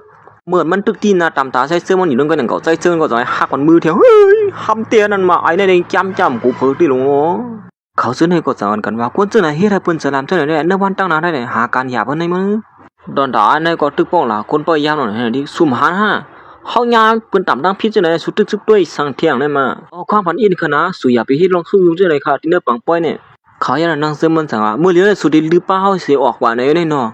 โอ้ข้าก็ใครว่าเจ้านั้นเก่าก้อยกับผู้ใจก็ได้มาหาลองสู้อยู่เจ้าไหนเฮาก็ถูกเดียวพุ่นพรเจ้าไหนเขาคนพยายามในก่อมหัดงับใจเซิงขี้ในก็ป้องหล่ะคนพยายามอยู่ให้หน่อยนี่เฮ็ดสร้างสูตึกตุกด้วยสังเที่ยงเนี่ยลักข้อคอของมันเดียวอ๋อค่ะใครขับคือไว้ก็เมื่อยังก็หนังกับผู้หญิงก่อนซื้อตอนซื้อได้เจอมันก็ตอนฮอดมาถึงที่ไหนเพลฮัดเฮ็ดอีสังที่นึงเขาเนี่ยกูนี่ห้องก่อนกันตกเสริมเขาเที่ยงเฮ้ยเขาได้พินเผาเที่ยงโกกได้บ่เฮาได้ยินมาว่าคนนั้นเนี่ยเขาเป็นคนกล้าขายนอกเมืองกัดแขนสิเพิ่นป้อเด็กกล้าขายนอกเมืองเนี่ยเด็กกับสืบนั่นเขาในว่าเนาะบ่ลุงก็เลยจะว่าเฮ้ยหลอนไม่เลี้ยงเขามาที่ไหนมีลองตั้งให้สังขนาดนั้นแม่ป้าเนี่ยก็สั่งให้ถามมันจะเฮ้ยซื้อคนเฮาซื้อตอนมันสุน้ำเสริมมาล่ะมันใจจังเกินอ๋อวนถึงมาเดี๋ยวมาทุบฟันสุดที่ไหนค่ะเนาะซื้อคนซื้อปันเท่านั้นมันเหมือนนะล่าห้ามหัดเสือกุ้งยอกให้ไหนค่ะนี่ผมไปสั่งล่วงห้องไปมือเสือกว่ามือยันไม่ปานั่นสั่งว่าเขาไปใครคุยวันเหมือนไหนเผาที่อาทิตย์ให้ตีนึกเขาซื้อไหนนั่นหมูจุ่มเขาซื้อไหนก็แล้วก่อนกันตัวเสือหนามือยันนั้นได้ก็เขียนปัวไม่ปาเท่าไหนเป็นคนมักมีคนหนึ่งไหนนั่นหรือสินั่นไม่ปานั่นสั่งละที่ใจเสือมันว่ามือพงในเขาที่หากวนเอาคาดเงินมาบันส่วนนะสุขไลสังกวนไล่หมดโอ้โหวันถึงว่าสุดได้เป็นคนสลีบ่ปิดได้เด้เนาะเขาเอาไว้สำบ่งแฮดเอาหม้อเมื่ออย่างนั้นมันใส่ด้วยน้ำไปเลี้ยงเขามีเลี้ยงเขาก็เกียกแก้มหน่อยเหมือนมันใส่เอาที่ออกกว่านั้นเมปานั่นจังไรหามันใส่ไปแทงกำนึงมีลองตั้งอีสังค่าแหละเขามีลองมังซื้อมังลองใครอุบกูมันตั้งสูอีนึงนะเมปานั่นก็สั่งไรลาตินนั่งซื้อมันว่ามันไหลเสือใส่เสือมันเยอะหันก็ถูกตาเยอะย้อนเฮายุกปันใจเสือมันอาปันมันกำเหลียวในอยู่เฮามันไปเฮ็ดกันจนมันนั่งในว่านั้นก้อยก็ลองในมันนั่งหิวดีกว่าพร้อมอะไรแล้วนั่งเสืองก็นั่นได้อุบกุมกันก้อยสูละซ่าเขาคันยินมือเฮ้ยมีเรื่องก็จะรับมาเหรอนั่นมามันใจก็สั่งขึ้นละติเมปานั่นว่าอ๋อเขาดีต่อข้าวข้านะอำดูเฮ็ดจังได๋ก็ไล่ใครเฮ็ดจำการน้ำเขาว่าเป็นหยังค่ะเมื่อเนี่ยก็ซ่าแฮะจังอยู่ยังบ่ไว้สิใส่เสื้อมันไปออกกว่านั้นก้อยนั่นก็เมปานั่นก็สั่งมาเราถึงมุจุ่มเขานั่นว่าเฮ้สุเสื้อเขียมจะหาเหียมกันเนี่ยเฮ็ดซ่ามากทีเดียวกันเนี่ยเขาซื้อเสียงสมบ่ได้รู้เสียงโลว่าทางเมืองกวนเนี่ยโอ้เฮามาหาเฮ็ดเที่ยหาก็ไม่เนี่ยกูว่าชื่อเสียงพี่น้องใต้เฮาเลยรู้ย้อนเปื้อเฮาเขียนตัวป่วยมันเฮาสิกำค่าไม่เลี้ยงลงเอ้ยตาเขาเสนอก็อ่อนกันน้อมทั้งที่เมปานั่นยอมตั้งผิดอยู่ขนาดลองในยอมตั้งผิดได้เขาเมื่ออย่างนั้นใช้เสื้อมันก็กลัวไม่เลี้ยงเขาจะรับในเรียนออกมาจอมอ๋อข้าจะมาฮับกันเขาค่ะนั่นเฮียงจะนำค่าไหลเขาปอลาสู้อยู่อย่าไปก็หาลองสู้อยู่ตีนึงตีนึงไหนไม่เล่นเขาก็สั่งตีมันใจว่าวันสุมาตีไหนมาหาลองสู้อยู่ก็ได้เขามาได้สู้ออกกว่าแล้วล่ะอย่าไปมาอยู่ที่ไหนอ่ะเฮ้ยวัดเตะนั่นมา มันใจก็จังว่าอ๋อข้าเยี่ยมต้องผิดอยู่ค่ะนะเดี๋ยวในก็ข้าเดี๋ยวเฮ็ดอย่างขึ้นเปิ้นว่าเปิ้นข้ามันขาดฉันพอปินปัวปินตามก็ข้าเฮ็ดขึ้นน่ะมื้อยันไม่เลี้ยงก็จังว่าสุยไปไม่ให้เกียงลัดจังไหนอยู่ว่ามื้อเลยก็สุยไหนแต่เสียว่าเฮ้ยมันนิดๆนั้นไม่เลี้ยงเฮาได้ว่าจะทำไงแก่วะเอาสู้อะไรพวกนั้นก็อย่าไปลั่นความน้ำนิดๆไว้แล้วอ๋อข้าอึดซบเข้าไว้ก็แล้วพวกนั้นก็มื่อพ่อมันนั่งอ่างตีไปออกกว่านั่งก้อยหนังเก่าสามีผู้ชายคนหนึ่งไปคำมาสิว่าเฮ้ยนี่สูเฮาออกมาในมาฮับตอนสูนี่นะมือยันนั้นใจเชื่อมันก็จากในมายี่แบบหมอกเตียผู้ชายก็ในนั้นที่เตียมันได้เขาดัง2คนในก็พูดจักกันอยู่มันใจจังว่าเฮ้ยหมอกนั่นเข้มยินมาก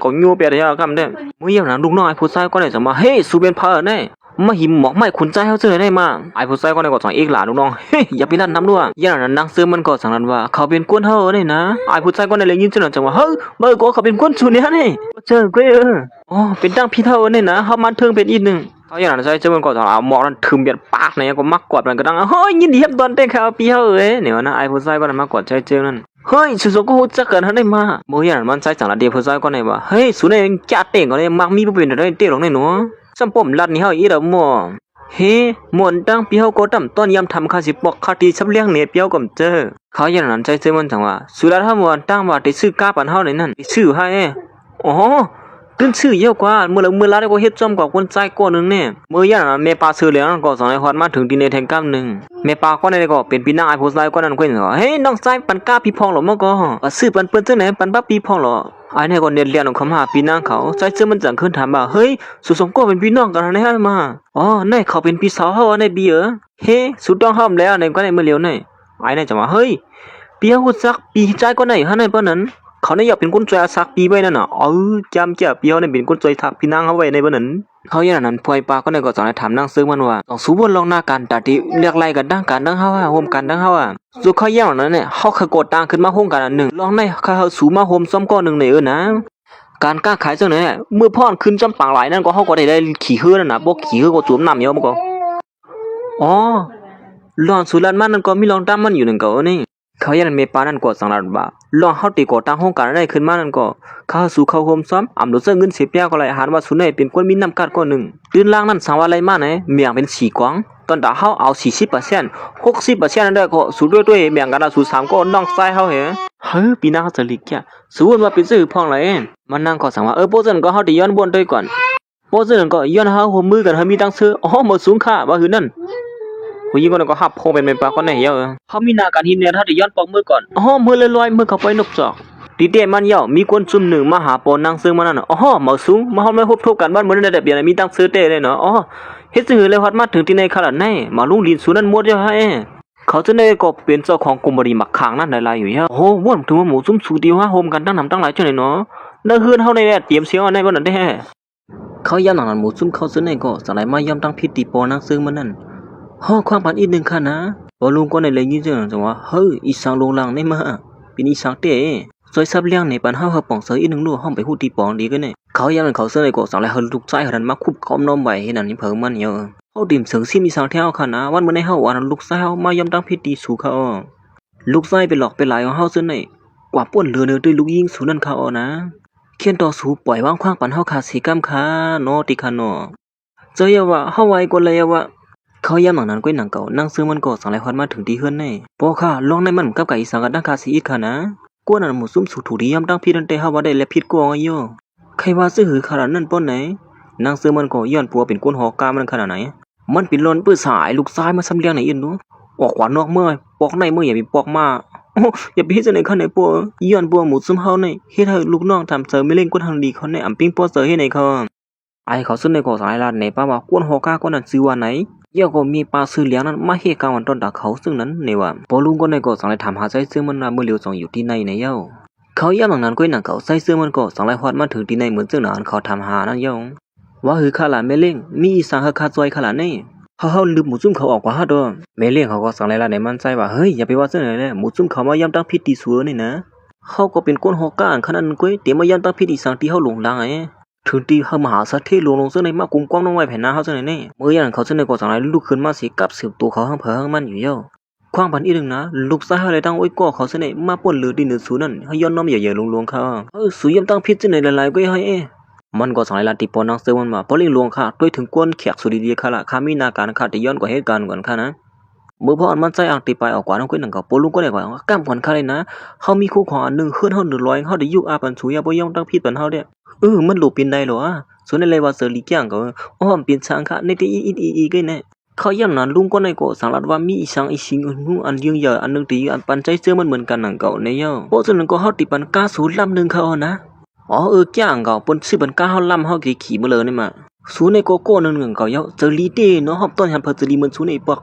ตอนตาปลุงก็ในก็สังรัดว่ากูมื้อนี้มันตา10%นั่นตื่นลังพอในมาติติอยู่อาปันใจเจอมันในวันนั้นแก่เทงโกงให้มือเพราะฉะนั้นก็เฮายินจมถึงที่สุดแล้วนะเป็นคนฮอก้าก็เลยอำวยกันข้ามน้ำแก่มือขับพงกันมื้อนั้นก็เฮ็ดจึงนั้นสุรันก็ว่าแล้วปะนั้นก็เฮ็ดนั้นสิมันใจก็สังว่ากูจื้อกูลองก็คันในก็ยาวตูกว่ามีสังเทียปะนั้นก็เฮาช่องน่ะ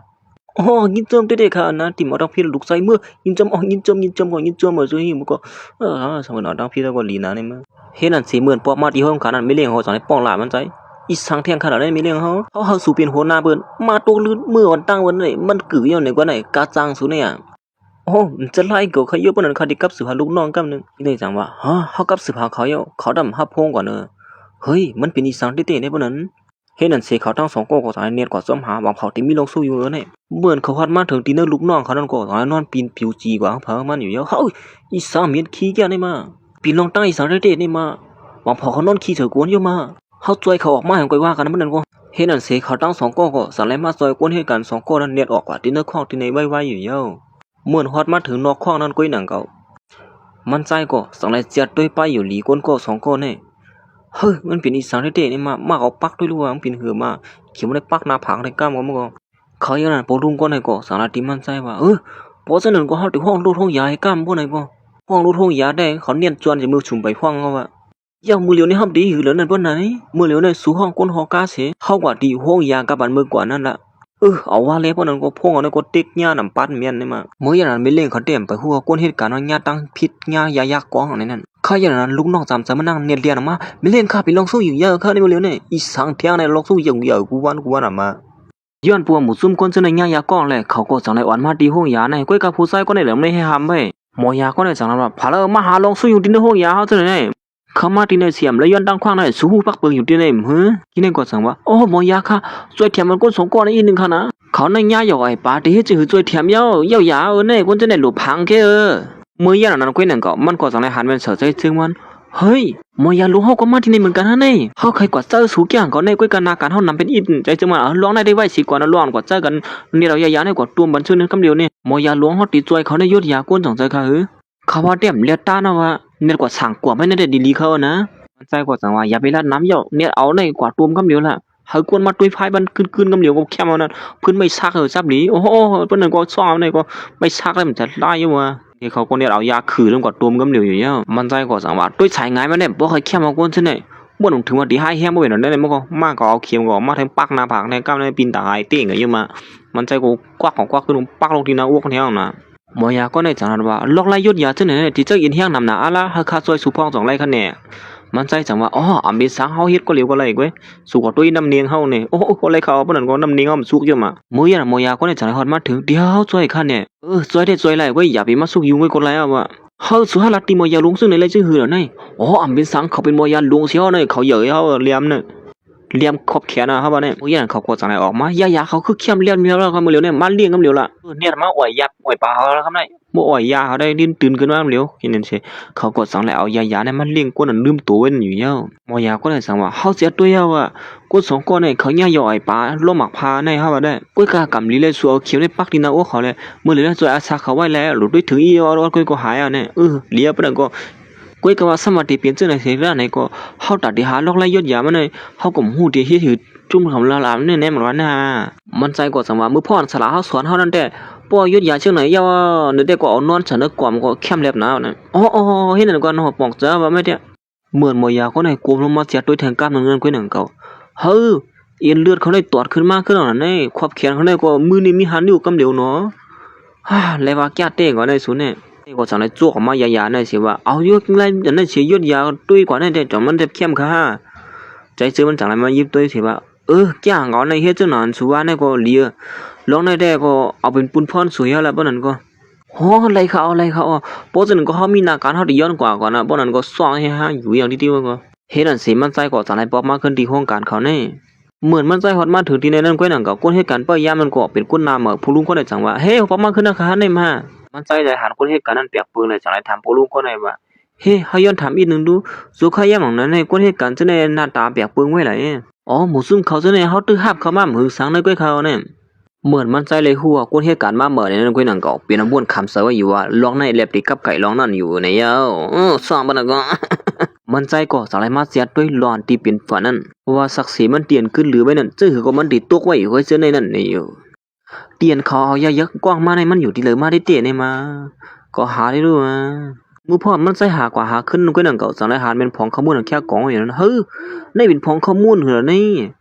่ถ้าบ่เฮ็ดกินข้อมูลหอกไว้ซึ่งนี่เขาอย่างนั้นพอลุงก่อนกว่าจะมั่นใจเมื่อไกลนั่นก็จะมาหาแม่นเสือสิเฮ้ยว่าคือเราเนี่ยเป็นพ่องไอ้มื้อเลยได้ไปมีลองใต้สังเฮาขึ้นด้วยตั้งเหนือก่อนเนาะบ่ไหนเฮ็ดนั่นสิเขาตั้ง2ก็สังได้ขึ้นมาตั้งสูงนี่พักตูปีกไว้เหอะแล้วนี่ใจเจอมันก็สังว่าพักตูนี่มีคนมาผุยในเฮาว่าได้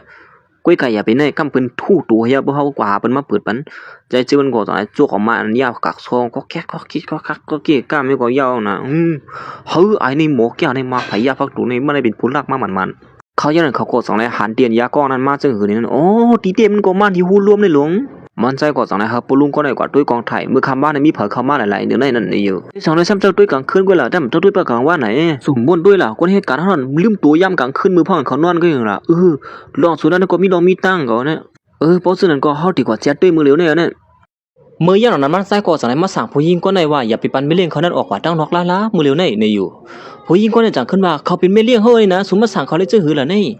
เคยกว่าแล้วเพิ่นก็เฮาดีกว่ามากกะเขาย้อนนั้นย้อนปัวไม่เลี้ยงเขาทำหาก้ามันแหละมันใช่จังราก้าไม่เลี้ยงเขานั้นกว่าเย้าย้อนปัวมันมีเพียงเขียนน้ำปัวก้าไม่เลี้ยงเขานั้นมีคนเอาหางหมักแตกไว้ในเลยมันใช่กว่าหมักก้าก็ในหมันก้าในหมักกวางในยืมเขาเลยก้อยกาเมื่อย้อนนั้นลูกน้องซ้ำๆไม่เลี้ยงเขาซ้ำว่าเฮ้ยขี่ก้าลำในคาราไม่เลี้ยงเขาพวกนั้นก็มื้อละมื้อมากก็เฮ็ดนั่นสิเขาก็สังได้ยอกขึ้นขี่ก้าลำในกว่าอยู่เย้าก้อยกามื้อพ่อนเขาก้าออกมาหือสารน้องก้อยหนังก็มีคนให้ซับบ่จำหลังเขามาเฮ้ยคนให้จำก้าเขามาเหรอนี่ผู้หญิงก็ได้จังว่าเฮ้ยสุดที่ให้สั่งละนั่นมาอีเตียมันก้นให้เฉพาะลมหอบเขาว่าอยู่เยอะก้นให้นึกว่าตอนดวงก้ามันลักกองปอดข้าวมันห้ามมันเขาเนี่ยโอ้ยกวยขี้เลี้ยงอยู่ก็ไม่เที่ยอย่าไปไม่เจอเขามันก้าวในเฮมากองอะไรเขาเนี่ยไม่เลี้ยงอยู่เนื้อก้าวในเขาละผู้หญิงก็เลยจังเขาตีรถอัดซักเมื่อเฮือนเขาเนี่ยมาเขาก็ตีลุงขับขึงเขาก้อยค่ะไม่เลี้ยงเขาก็ห้ามชี้มันใจก่อนไรมันใจก่อนจะให้ลุงก้ามาน่ะลูกน้องสามใจไม่เลี้ยงเขาจังว่าหมูจุ่มเขาเนียนจวนกันในเขาโยมไม่เลี้ยงว่าก้อยกาเก็บก้างก้อยใจเจอมันก็ขับขึงหมูจุ่มเขาจะในชั้นบนนอนปีนเช่นนั่นเหี้ยเฮ้ยเขาได้เขียนแก้วในมากำเหลียวไว้ห้ามหมูจุ้นเขาจะเป็นจูจีเชียงเลี้ยงเขาเลยลูกน้องมันก็เรียนมาหาใจเจอมันเสียถามมันเจอว่าเฮ้ยสุนัยฮีเดินได้มากำเหลียวไว้เป็นจูจีเชียงนี่สองสุนัยมัดเจี๊ยบทีละหือเขาว่าได้เจอหือก็กว่าเจี๊ยบด้วยดีห้องยานั่นก่อนสิเลยนะเขาว่าเนี่ยมันใจสังนาทีไม่เลี้ยงเขาว่าหมูจุ้มสูปอกเมื่อเสียก่อนเขาเดี๋ยวมีนาการอีว่านั่นยังไม่เดียวเนี่ยเมื่อพ่อไม่เลี้ยงเขาขึ้นก้ามไปหึงสางนั่นก้อยนางเก่าผู้ให้ก็ในก็จะให้คู่ดูขึ้นมาเสียเลียนมาภายหลังมันใจก็งอกก็เองกองกอเนี่ยน้องมันใจก็ลืมตัวลงไปเห็นเนี่ยผู้ยิงซื้อเหรียญแล้วก็เงียบมันใจมากนะก้อนอยู่ภายหลังลองลูดซุ่มเขานั่นเฮ้ยถึงเงียบทำไมอย่างได้มาผู้ยิงก็ในสังว่าช่วยอย่าไปเมฆแก้มผู้คนหูหัวเยอะสามเสียนเปิดสูในนาการเขาก็บ่เข้มเลียบเอาในย้อนเปิดสูในไม่ยานาการเขาตีเตี้ยมันก็เขาหมูซักสวยกะในมืออีโฮงการในมันมีสังลีลงหลังถึงที่เอาซักมาเลียบซึ่งเนี่ยผู้ยิงก็ในก็สังว่าซุ่มดูทำนะซึ่งเขาก็สูดว่าหล่นเนี่ยจวนเนาะมาเฮ้จุกะห้ามไปเนี่ยจนให้สุดนี้เขาลองสิ่งสิ้นยินนัวมันนั่งก็สังว่าป้อเขาขับขึ้นเขาสองก็ปูลุงเย้าตัวหลีเงาได้เข้าไว้ลาดเนี่ยสูลองตั้งมันเป็นจื้อหือเนี่ยโอ้ปีนั้นกว่าไว้กระสุนมีเขาย้ำลาดเอาก็ว่าได้ใครน่ะผู้หญิงก็ไหนก็ลูกน้องมันก็สืบมาว่ากล้าเขามาเหลียวนั่นนี่ดีขับขึ้นกับเหลียวค้าไม่เลี้ยงเขาว่าเนื้อการได้มีผลอะไรได้กว่าหูไว้กาก้นหอกการได้เป็นก้นหอกกับผู้หญิงก็นั่นคำเหลียวเขาดีเดมันใจซื้อสปอร์ตเรียกลายไปเดียวลูกน้องดีเลยมันใส่เรียกลายแบบไหนสั่งนั้นไม่เลี้ยงกงเงินจวนจ้ามามันสั่งลาที่ใส่เสื้อมันอ่ะสุนัยว่นถึงมาดีลองอย่าว่าเป็นไรเนาะถึงที่ขาสองก็พลุงอ่านที่มาใส่แถมสุนัยให้เนาะใส่เสื้อมันสั่งว่าไว้การดีสีลายสุ่มมีเขาย้ำถึงเมื่อนั้นเนาะเฮ้ยสุยซื้อกี่เสื้อเขาไรได้มาออกมาก็ว่าได้เมื่อเนียนจวนเมื่อเหี่ยวละมันใจก็บีบคอผู้หญิงก็ไหนเนียนจวนที่นั่นเหี่ยวเป็นคนยิงในขันในก็ในมาสั่งเป็นคนใจเลยก็ห้ามมันที่ไหนเอามืออุ้ยก็จึงหือก็ย้อนเนียนจวนเหมือนกันก็มือในแทงโก้ก็ห้ามป้าเทียงเหี่ยวเขาอย่างนั้นมันใจก็สั่งไหนปอกมากขึ้นที่ห้องกันให้ลูกน้องไม่เลี้ยงเขาสั่งนั้นมาเปิดอยู่ที่ไหนเฮ้สุนัยเป็นหือแล้วเนี่ยอย่างกว่าที่ก็เป็นแนวอุบกุมเขาก็เพราะมันใจอ่างเด็กเขากว่านั้นก็อย่างกับผู้หญิงก็ได้จังว่าด้วยมันว่ากูมันนี่ไม่เลี้ยงเขาได้ปีรู้สวมมาว่าเขาได้เฮ้ยจะยุ่งมากูมันนี่กูตีกูตั้งนั่นเปิ้นก็ลือลงโฮมหน้ากันตั้งเขานะมันเหลียวนี่นะ ย้อนปัวมือเหลียวมีกูมืออันนึงมาปิบเงี้ยนเขาในเย้าใจซื้อมันจังว่าจะโยก็บ่ครับขึงเข้มแล้วลองในมันจะไล่สุยาไปโตกเสนะอะไรมันมีอะไรกรีดินกว่าหากับตุกเสยก็คือเขาในเป็นกูตุกเสยก็เจอมาว่าเปี้ยปีนคือลงลาปืนวักตุ้ยดูเขากว่ามือเหลียวเนี่ยมึงก้นอ่อนเพิ่นมานั่นก็เป็นผู้ชายก่อนหาลอกสู้อยู่ใส่เสื้อมันมือไหลวันป่นมานั่นก็เฮ้มันก็ย่ำหันทีละเว้ยเหรอนะไอ้นี่มาสูลืมก่อนเนี่ยว่านั่นเขามากันโตสูถึงตีกันไปเลี้ยงเขานั่นน่ะเขาลืมเนาะให้เกียงทำเก้เนี่ยเขาก็บอกว่าอ่ะคนอาเกียงยามนั่นได้ตื้อเหมือนไหนอ่ะเมื่ออย่างนั้นผู้ชายคนนั้นได้ก่อนไปหูจักใส่เสื้อนู่นจังว่านี่เป็นพาคาร์แน่อันนี้ก็จังว่าเขาได้เป็นคนฮอกาค่ะคนใจเมื่อนั้นเขาปิดตั้งขาในตามือห้ามันขาในเนียบไม่ต่อถึงมือเหลียวในเขานั่นที่นี่ก็จังว่าอ๋อมือสูงมือสูงเหมือนกันค่ะคนใจหลงเขาเป็นผู้ให้กลางมันไม่เลี้ยงเขาเนี่ยมือเหลียวเนี่ยนะใจก็ได้จังว่าด้วยสูนเนี่ยเป็นคนให้กลางได้เล็บเจออยู่ใครจ่ายนั่นก็ว่าได้ชื่อนั่นก็เขาเนาะเขาได้เป็นคนจึงวางแก้วะไม่เลี้ยงเขาก็สั่งนัดป้าว่าคำเสือคนให้กลางมันเท่าไหร่ก็คนโฮมนาการเท่าป้าก่อนนั้นเจออยู่คนโฮมนาการอีกสังมาให้กลางหัวกาให้ไหนเนี่ยคนเจอหนังเขาเนี่ยที่มีตื้อตั้งสังมีเงินดีว่าอะไรลาลิวาเก้ก็ว่าเนี่ยไอ้เนี่ยก็มาลาตีคนใจเนี่ยดีกว่าคนใจค่ะเขาว่าได้ห้ามหลวงลาดความนามีสันติเขาเมื่อเร็วเนี่ยตอนตาไอ้เนี่ยก็ตึกสอส่วนที่คนใจหลวงนั่นอยู่ที่ใจเจอมันก็มีเงินแล้วเลยสั่งเลยตามือไหวมันใจกำเหลียวอยู่เย้าไอ้นี่ห้ามเขาเที่ยงให้มาคนใจหลวงเลยหันเสนอจังว่าไอ้นี่แก้มเนี่ยมาเพื่อกับพิษได้ห้ามบ้าเขาอยู่มาเฮ้ยเนี่ยอยู่ถึงว่ามาอยู่ที่ในเวงหลวงสิตาเนี่ยก็ไอ้นี่ห้ามเปี่ยมนาเผอมอคนใจหลวงเนี่ยก็เปลี่ยนวนกวางอยู่ตัวน้องไอ้คนใจคนเนี่ยตั้งยิงเหยื่อปวดที่ในเวียงที่เนี่ยมันตั้งห้ามป้ามอก็เนี่ยยี่แฮมป้ามหูมก็ไอ้นี่ก็จังว่าคนเขาเปิดอยู่ตั้งเตือนเศร้าก็เนี่ยสุดยอดเหรอไอ้พวกขึ้นมาห้ามมือเมื่อไปกลัวห้ามนั่นกำเนี่ยมีเรื่องเอาจังไหนห้ามซีมันใจไว้ให้นั่นอยู่เย้าคนใจหลวงเนี่ยก็จังว่าล็อกไล่เหตุการณ์สุดในเหตุเขาตกเสือลงกว่าแก้ไม่เต้นหนังก็ก็พวกใครปีนตายกว่าเต้หลงก็การจึงเฮยก็เย้าพวกออกเข้าตั้งที่ในเวียงเนี่ยหลุดลอยป้าผูกเกมตัวเฮมันใจก็จังว่าหลวงคนใจหลวงเขาลาดันเมียนเต้ในเวียงเขาได้มีนำหนักก้นให้ก้นมือก้นเลื่องก้นปิดไหลแค่นำให้เบิ่นเอาใจหลวงก็เนี่ยก็จังว่าข้าเคยห่มนาการตั้งสูเต้เนี่ยเขามาอุบลองนาการกันเนาะป่ะไหนค่ะมือเหลียวห้ามีนาการเขาตีมือก่อนเมื่อนั้นก็ไอ้เนี่ยเปื้อนของมือเทืองในช่วงห้ามมือเขาได้เนี่ยเอาไว้กัดได้เลยเมื่อนั้นก็มีรองสังกัดสืบมาเขากันนะช่วงที่ห้าได้กำในเทืองในผิดการไอ้เนี่ยห้ามปากก่อนเปิดข้ากำในคุณใจหลวงมันใจก็จังว่าข้าก็มีนาการเขาในข้าช่วงเขาเมื่อนั้นก็จังอยู่จังมั้งก็อย่างตอนดาวคุณใจหลวงมันนางขี่เนื้อการก็จังนั้นว่าลุงน้องก็ปีนคือพ่อพอแล้วค่ะไอ้ผู้ชายคนนั้นข้ามาเจียดด้วยปืนเก็บตัวเขานั้นดินเวียนเลยเจียดกว่าเจียดมาว่าหาในปอเขาเนี่ยปีนไหนไม่ลงเนี่ยปะเนี่ยก้อยกาเขาเนี่ยมันหลีเขาเจอเตี้ยหลีเขาเจอว่าเนี่ยก็หลีจับเจอไว้ก็ไอ้เนี่ยมั้งตอนด่าคนใจหลวงเนี่ยก็จังว่าเขาอยู่ที่นอร์เวียนเสียมาเนี่ยมือละมือมาถึงที่ไหนก็เขาก็มือตุ้งตักเขาอีแล้วก็เนาะมือตุ้งตักเขามันในก็พูดจักก็มือเอาไปเลี้ยงเขาว่าเลยปะนั่นก็ซ่องละ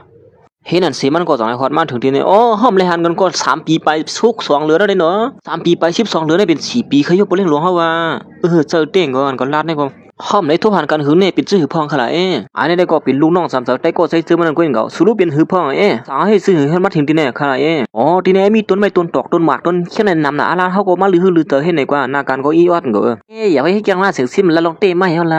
ะเขายันมันก็จังนั้นว่าดีเต้มันเขาไม่ลองอันนึงใครทำสู้เขานะเขายันมันก็จังนั้นถามขึ้นมาว่าต้องหูซักใจซื้อมันนั่นในวันนั้นมันหูซักดีกว่าทั้งเลยเนาะเขาไปวิ่งล่วงซ้ำเจอได้ก็กันเนาะเสียงพวกหลังขึ้นมากำก่อนนะพวกนั้นก็เขาอุปพงกำก้นกับสืบมานั่นก็จังนั้นว่าขวางไอ้ผู้ใจกวดมาทุบมันมือเดียวได้กวาดทุบมันกำหนึ่งในวันนั้นเขาได้ใจเฮ็ดปังป้อยหับตอนเขาอินกว่าวันนั้นเขาให้เมื่อไกลในเขาอุปพงหลังไปอินเมื่อไกลในสุดถามเขาว่าก็ไม่อะไรถึงเนียงกำเขาเลยผู้ใจก่อนสุดละถึงเมื่อไกลเนี่ยมันเฮ็ดสุ่มเพียงปอเสือข้าว่าข้าละปกติว่านั้นก็อำจันนังเก่าก็กะว่าเฮาหลีเขาเสือเต้คนให้นี่นะเขาเคยฮู้จักเขานำฤาษีในกว่าแก่ได้บ่ได้แก่เต้งก็เฮ็ดจังนั้นก็อุบโอได้เขาได้ลีข้าละเยียนปัวใจซื้อมันก็ใครทั่วผู้ใจก็ไหนผู้ใจก็ได้ก็ใครตบใจซื้อมันไหนไอ้ผู้ใจก็อันมันจังว่าจังก็เฮาก็ใครทบสู่เหมือนกันนังเก่าวันนั้นเขาว่าเฮาข่าวหางเฮียนปากป้อยไว้สิบ่มื้อนี้เฮามาทบอุบโอกันลีเมืองงามเขาเนาะบ่นก็เนาะบ้านนั้นค่ะลีเด้ตั้งเขาต้องไปเข้ามื้อเลียวนี่มื้อก็มื้ออย่างนั้นลูกน้องคนทางลีก็เรียนมาหาไม่เลี้ยงเขาไม่เลี้ยงค่าสุกซักบ่ราคามื้อเลียวนี่อีสังเทียงนี่มาเรียนมาหาเขากูบ้านน่ะมื้อนี้ร้อนว่าหน้าการเฮาเปิ้นอันปีกไว้นั่นมื้อเลียวนี่เปิ้นส่งมันบ่ราคาเปิ้นส่งมันบ่นั่นบ่ไปไหนแคมเตไปไหนเด้ปูจังไหนก็เลยว่าลีเตนี่ลองหน้าการนี่คือแคมเตนี่มื้อไกลละซะบ่ตุกเติงก็หม้อก็อยู่ว่าอีสังลงหลังนี่กว่าตอนด่าใจเจอมันก็อ่านดีกว่าที่ห้องหรือเช้าตีนึงเหมือนกันนังเขามื้อเลียวนี่เฮาดีกว่าที่ห้องหรือเช้าตีนั่นจ่องสูปืนไว้หามื้อเลียวนี่เขามาถึงที่ตั้งนาห้องหรือเช้าสูว่าก้าเขาก็หมังฝันสีหวยไม้เนี่ยเหมือนมันใจมากึดก้านั่นก็นั่งก็มันใจก็ลงก้ามาบ่กึดก้าลงก้าก็ผมจำว่าหึงสวยอะไรว่ากึดก้าก็เลยล่วงนั่งดีๆก็จะไล่หิง กวยกามือพ่อนมันใส่อ่างเด็กเขามาที่ในห้องเช่านั่นกวยหนังเก่ากวนบ่ยามต้องไม่ให้หามันใส่ไว้เฮาที่เขาในห้องเช่าเป็นทางไอ้พี่ช่างอ๋อบ่ได้เขาที่ห้องเช่าที่แน่ๆติเลยชื่อวันตั้งสิส่งให้เขาจะอยู่มาเอากับสืบผู้หาคนก่อนเนอะฮัลโหลจองไรยินฮะบ่ได้ยินก็ตอบบ่1 6 2มีประหับพงก่อนให้มาขนาดได้เขาปิกพวงไว้เลี้ยงพวงบ่ค่อยเลี้ยงเมืองมันแน่พวกใครเฮ็ดกัดนี่ก็ติเลยกว่าซื้อกันก่อนเขานี่นะติเลยเขาต้องเนาเลยเพราะฉะนั้นก็ตัวเฮ็ดปันเฮาอีดูบ่นั้นอ๋อมาทางไหนคะเลยเฮาดิออนสู่กว่าเฮ็ดค่ะนะก้อยก็แต่ได้มีเงิน10 ล้านขึ้นเด้อเขาจอดสุดติกว่าเฮ็ดค่ะตาสู่กว่าจวนละบ่เป็นตานั้นเด้ก็ตั้งโฮเซามีไว้เจอนั้นขนาดเอาเมื่อวานเลยเบิ่นก็กว่าวันก็กว่าอีหลูมาทางไหนคะเลยบ่นั้นก็มื้อพรมันใส่ฮอดมาถึงอ่างได้เฮ็ดกัดเขาออกที่ในห้องเซานั่นก็ยังเก่าขี้ในกว่าเขาเจอมื้อเหลียวได้ข่าวอ่อนคนที่มาเฮ็ดกัดเขาออกที่ในเขาก็มีหน้าการมื้อเหตุการณ์มื้อตอนตาขี้ในก็ใส่ซื้อมันเข้ามาหาเขาตู้พงอยู่เฮ็ดนั่นดิใจซื้อมันสั่งว่าปีสั่งว่าคือไรติเฮ็ดปันกาดเฮาอยู่หันในมา2ต้านนั่นแหละเฮ้เขาอุพงในมดถึงมาลาทองก็มันก็สั่งว่าหน้าการมันนำหน้าไปตั้นมื้อเหลียวในอยู่คุยกาเขาอย่างนั้นจังมีกวนเหมือนหางสัตว์เทกว่านึงมาลาติมันแหละมันก็ลิ่งหนีหับตอนปีเสอใจซื้อมันเลยหันลองเฮ็ดสร้างมันยาวก็ติไอ้ในหับตอนกวนในเลือกนายเอาในอย่าไปไม่เจอค่าที่เฮ็ดมันสูงกว่าคั่นนะเขาอย่างนั้นคิดนั่นไปออกกว่ายาวก็มันก็ตึกมาอุพงมันแทงอยู่แหละใจซื้อมันก็มาลาดอมันอยู่เขายันใจเจอมันก่อมเขาเย็นเลยว่าเหือมันก็ห้องหาคนเปยยามกุ้ยกับพลก่อมมาจอยมันใจเจอมันจังว่ามื้อที่เฮ็ดดีเลียก็จะมื้อเฮ็ดเนี่ยไหนเย่บ่มันเฮ็ดก็รถเฮ็ดบ่เขามีไว้อันนึงเอาก่อนในเลยปานนั้นก็ปันจิมบ่ไกลก็ย่อในมือเฮ็ดนั่นเสมันใจก็จังได๋เข้ามามาสูงเฮ็ดสังเราสูเป็นนั้นมาเทิงเฮามาเทิงเนี่ยมันมีรองตั้งเนี่ยย้อนผัวมายาวคนเปียดหลอกเป็นไรนั่นน่ะมันก็ผู้หญิงก็ได้ก็สั่งว่าเขามาที่ในอ่างที่มาห้องหมอยาหลวงยศยาเปิ้นเมนางเซิงมานั่นในว่าก้อยกับเปิ้นดึบเขาออกมาด้านนอกในว่านั้นเขาตั้มหันถึงกาขันให้ได้เสียอีกก่อนเด้อนี่นะม่วนใจจึงมันเลยยินจังนั้นก็สั่งว่าเฮ้ยเดี๋ยวเปิ้นมาเปียกกินอะไรจังได๋ได้ปิ่นเอียนก้อยเฮาได้ขึ้นขับขึ้นเขากำเหลียวแล้วล่ะไว้สกัดกันเลยเนาะเขาอย่างนั้นคนจังได๋ก็สั่งได้ขึ้นมาว่าเฮ้ยหมอยาหลวงออกมาว่ะขอด้วยเลียให้เขาก็เน็ตอ่อนกันเลียนของเขามาหาหมอยาหลวงซึ่งนั่นเหี่ยวมันนั่งก็สั่งว่าเฮาเลยฮ้องสู้ไว้เขานะ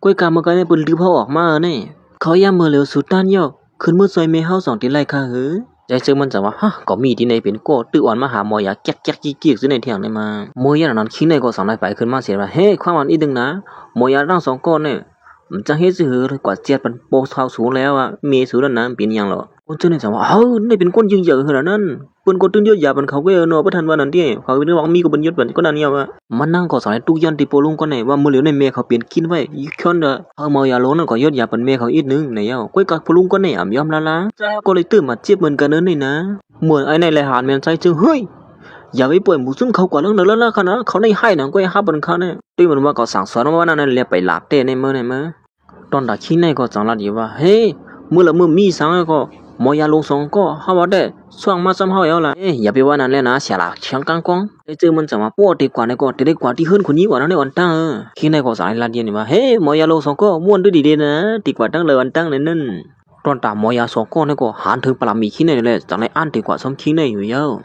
วก้อยก็ขยันน่ะก้อยนึงก็ปลุงก่อนยามฮู้จักใส่เจอมันก็จังได๋ฮอดมาถึงที่นี่เฮาตึกมาอีกก่อนนี่มันก็จังได๋ตุ้งตักใส่เจอมันกำเหลียวอยู่มันใส่ก็จังได๋ที่ปลุงก็ได้ว่ามื้อเหลียวนี่เฮาตึกห้องหมอยา2ก็นี่ก็ยศยาเป็นเมียไม่เลี้ยงเฮานี่โอ้ซึ่งก็จังได๋บ่ถึงสั่งล่ะกว่ากำเหลียวเหี่ยวค่ะล่ะขี้นี่จังว่ากำกว่ารู้มื้อเหลียวนี่หมู่ซุ่มๆหันหูเฮาอีเลยฮะนี่มา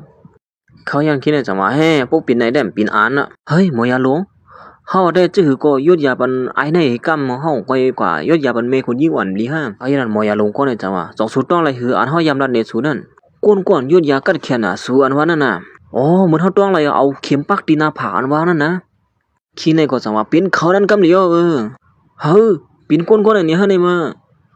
เขาว่าได้มันตื่นเป็นความเลยแล้วล่ะก็ว่าได้เฮาได้เปลี่ยนเรียนสูเลยจื้อหือล่ะเฮาหันตะนะตาเฮ็ดนั่นเสเขาก็จังได๋พร้อมมาซ้อมตีในอยู่ยาวมันนั่งก็จังไรเอาลอกไล่ยศยาเมเขามาเหมือนตั้งนั้นมันในขี้สลาลงก็เนี่ยขี้ในก็มาตัวเยอะจังว่าพวกเป็นเจ้าไหนได้ก็ตัวใช้ง่ายได้พวกใครเรียบร้อยแล้วไหนมาย่อยาก็ว่าได้ลดยาละสั่งกว่าไม่ได้ดีๆนะเขาเจ้าไหนก็สั่งองค์กันอยู่ว่าจะย่าว่าเขาเจอเป็นเจ็ดด้วยมาเลยตีเลยตั้งเขาแล้วก็เลยก็เป็นเจ้าสั่งกว่ากูดีเนี่ยนะเพื่อเป็นนันตีอยู่แล้วนั่นเพื่อไหนเขาเจ้าไหนก็ต้านไปยศยาสั่งไรลัดขึ้นมารวมลีมล่าของเฮียนั่งเพิ่มมันเยอะมันเป็นคนละจื่นนั่นมาสระลงตั้ง2ก็ซอยทำไรได้ที่หิวแล้วนั่นบ่ไหนใจเจอมันจังว่าตื่นมีรถไรยศยางว่าบ่เฮาอยู่ที่ในเป็นก้อนี่ไอ้นี่มันละลีไว้อยู่ เหมือนใจเสื้อมันลัดว่ามันมีตั้งยศยาปันเมผู้หญิงก็ในไรอยู่ในนั้นก็หนังเก่าตอนตาเขาเท่านั้นก็อำยมเสียลัดขึ้นมาว่ากวนปิ่นป๊อบเป็นตาไหนอ่ะจะฮิตจะหือยศยาไรเฮาได้สุมันอกมันเสนาป่นเดียวว่าเฮายศยากวนเนี่ยตายมาหลายก็อย่าหันไปหันต้นง่ายบอกซึ่งไหนเนี่ยหมอยาก็ได้ก็สั่งว่าหุยอดสิอย่าไปวนมาติมาหยอกเลียนเพิ่นดีไหนไอ้ปอลุงก็ได้สั่งว่าเฮาว่าได้สุสองก็ลัดอีเนี่ยเด็ดเลียนะเปิดด้วยตนาตาก่อนแลลองในไปหันตนาตาอย่าไปว่านั่นหรอกเอาสุว่าอะไรว่านั่นก็แม่เลี้ยงก็สั่งละติมันซะร้อนสุลานั้นเป็นลองเตงหันในมาลองในเฮาก็ไปยุ่มซะให้ก็หึงเก่าเลยเสียด้วยเหตุก่อนความมก็ชิงสลาก็ได้สั่งว่าคนยี่หวานค่ะลอกไล่ยศยาเขาเนี่ยมันตื่นเขียนกูปอเขาว่านะเฮาหันมาตนาตาลองในคงบ่ต้องลอกไล่เอาเข็มปักที่หน้าผากนั่นเขาโมนเอาไว้ปักตั้งเติงแค้นๆมื้อป้อมอยู่สุปันปักด้วยล่ะมื้อเหลียวนี้ได้สุปักมันมีเฮาเสียก่อนล่ะป้อสุปักมันมีเฮายาวได้เฮาต้องไปปันสุปักเฮาเห็นนั่นสิมันใส่ก็มาบีด้วยตาเม็ดเท่าแน่บีด้วยตาเมอันตั้งกว่าจ่องค่อยบีด้วยลูกยิงกว่าบ่กำเดินมาแต่นิ้วมือเมียสุนี่มือหานิ้วนี่เฮ้เป็นจื้อพ้องหลานในลาดปันอีกนึงดูมันใจก็สังว่าเจ้าเยาเมปาในอ่อนๆเฮียหนาละย้อนปัวมีคนมาโนดปันอีออสิตันนี่ก็มันเมาแลนั่นท้องในนี่ก้อยกามือเลยยดยากว่ากำลอยนะเฮ็ดซื่อได้ติเกียนแข็งขึ้นมากำลอยก้อยสุดที่ห้าเขายันมันใจก็สังว่าเฮาดิซ้ำด้วยนะบ่นั้นปอลุงก็ได้สังว่าเมื่อพ่อนสุยยานเฮาอยู่หิมข้างสิเปิดด้วย2ไลค่ะมันใจก็สังว่าเมื่อพ่อนเฮายยาก็ได้เฮาแค่เป็นมัดด้วยก้อยกามไปสังสุขให้ด้วยก็เฮาได้ปันสุดด้วยกว่าขี้นี่สังว่าไอ้นี่มาโอ้ผูนี่เนาะโอ้เฮาอยู่ยาอันแก้มย่อเนี่ยอันเคี้ยวๆนั่นสุดเดี๋ยวด้วยถึงลุ่มลากว่านะอ๋อไล่เขานั่นได้เป็นพูดพรเฮาอยู่ค่ะเห็นนั่นสิมันใส่ก็สังได้ติดจ้าคึงกันกว่าคำเดียววันตั้งสุดแต่มีบกันได้อันตั้งกว่าไอ้นี่ลอกไล่สังนี่มาลอกไล่ในมันก็ยำหันที่เหลือมาเหมือนตั้งในก้อยกะของบ่วนไปไล่นี่มาอ๋อลอกไล่อยู่เด้อจังไหนเฮายำหันมือปั่นแกปั่นเขาฮู้ม่วนนะพวกคนซื้อเขาเหยียบย่ำหมักแตกในที่เมืองมันว่านั่นน่ะเขาได้มันนวดหน้าผากให้ในเปิ้นนวดไล่ก็สร้างกวามให้นั่นเนี่ยว่าผู้พ่อย่ำหนังนั้นในกวามในไขลีนะในว่านะมือพ่อแกปั่นเขาฮู้ม่วนน่ะย่ำมือเหลียวในก็เขาตึกเฮ็ดนั่นนี่นะเจอเต้งก็ในร้องในเขาสองก็ในจังว่าเฮาเลยหันจังไหนก็เลยว่าเฮาในเลยเปิดหูเปิดตาเต้ในเลยหันลอกไล่ยศยากับปั่นเหมาะซึ่งไหนแน่อ้อมเจอกับปั่นมือกว่าแน่เขาในเลยหันไล่ยศยาใจเตือนก็เน็ตกับสืบตัวกำเหลียวในเป็นลูกน้องตะเป้เฮาตั้งสองก็เนี่ยจะลูกน้องตะเป้เพิ่งก็เป็นลูกน้องตะเป้ก็ไล่บ่มีเงินก็นั่นเป็นหัวหน้านี่ก่อนเนี่ยเกี่ยวกับของก้อยเม็ดเท้านั่นก็เหมือนหูตูขึ้นมาเยอะว่าเฮ้ยมันมีหูตูขึ้นมาคือล่ะนี่เมื่อไกลในขาหันมือมีเฮาต้วงเข้าสละหลวงตอนตามันนางแต่เป็นอันส้มซื้อเหมือนทางเล็บที่มีตั้งหัวมอมาแทงอีกหนึ่งในเย้าเขายันนั้นใจเสื้อมันก็สลายเอามาแทงป้าบดีกอันหนึ่งในลอกลายมันได้เป็นซื่อไหนเนี่ยเฮาดิเตรียมไว้บัดนะกากีกากองกีเกินว่าน่ะดิกมาอยู่เนี่ยมันจะดิกใต้อยู่นั่นกากีเนี่ยลอกลายสุดในเจอเต้งก็เนี่ยนะมันใจจังว่ามื้อเดียวนั่นได้ป่นเนาะว่าลองบวชกามันได้ก้อยกามันไปป่นบวชเนี่ยว่าว่าสร้างกว่าไม่สร้างกว่านั้นมันก็ลดสังมื้อเดียวเนี่ยเรียบดีขึ้นมากขึ้นกว่าเองก็เขาย่างนั้นมันใส่ก่อนหนังหือในเม็ดเท้านั้นเจียวหายในมันใส่ก่อนจังได๋เอาเข็มปักลงที่เม็ดเท้านั้นแทงอยู่ยาวมือพ่อมันใส่ยดยาอยู่แล้วก้อยหนังก็กวนจังได๋ก็อ่อนกันเลียนเข้ามาน้ำนิ่งขมน้ำนิ่งหวานก็เอามาเลี้ยงเม็ดเท้านั้นอยู่ยาวเม็ดเท้านั้นก็จังได๋ลุกขึ้นมาสิตาเต็มมื้อนึงก็หิกินก็โมตามมื้อนั้นทำอาซวบไหลก็ปอลุงในก็สั่งว่ามื้อละมื้อเขายดยายาวก็เฮาก็เตรียมยาเข้ายามาปานนั้นก็หมู่ซุมเฮาที่ย้อนมือก่อนเบิ่นั้นข้ายินดียินจมขาเมื่อเฮาปานไหนเก็บก้าวของก้อยเม็ดเท้านี่ก็จังได๋มื่นตาลงมันขึ้นมาเฮ้ยเมียวหูตัวหันได้เมียเขาจังได๋ก็เป็นอันทุกสนุกว่าตัดเลยมากอมทันไข่ตีหูตัวเตียหันนั่นลอกลายเขาเนี่ยง่ายตีลงโมกอมต้นยมันสิพวกเขาตั้งเตะก็เป็นกวนมาเนี่ยทางตายก็ตายเป็นหลายๆเฮาในมื้อลอกลายยศยาจังได๋เลยว่าคึกเข้มเต้แน่เขาจังได๋ก็เลยหันลายยศยาใจซึมันย้อมเป็นลูกน้องใจซึมันนี่เฮาย้อนเป็นลูกน้องสุดจังไรบ่ไหนก็ย้อนฮับเต้เนี่ยเขาก็ปากกองเขาบ่ไหนมื้อยามนั้นไม่เลี้ยงเขาก็สั่งนั้นว่ายินจมเดียวนะกำเลียมีสัวนี่ไม่เลี้ยงเขาก็เป็นยินจมหนาละเลยหอมันเกียมันใจหนึ่งกำเหี่ยวเฮาบ่ละอยู่เฮาบ่เฮาอยู่หิมข้างส่วนเนี่ยมันตื่นดีแน่เฮ็ดอันเชื่อเฮาก็เฮายี่กว่ากันในเฮาใจเจิงยาหอมเกียมกำก็ยาวเฮานั้น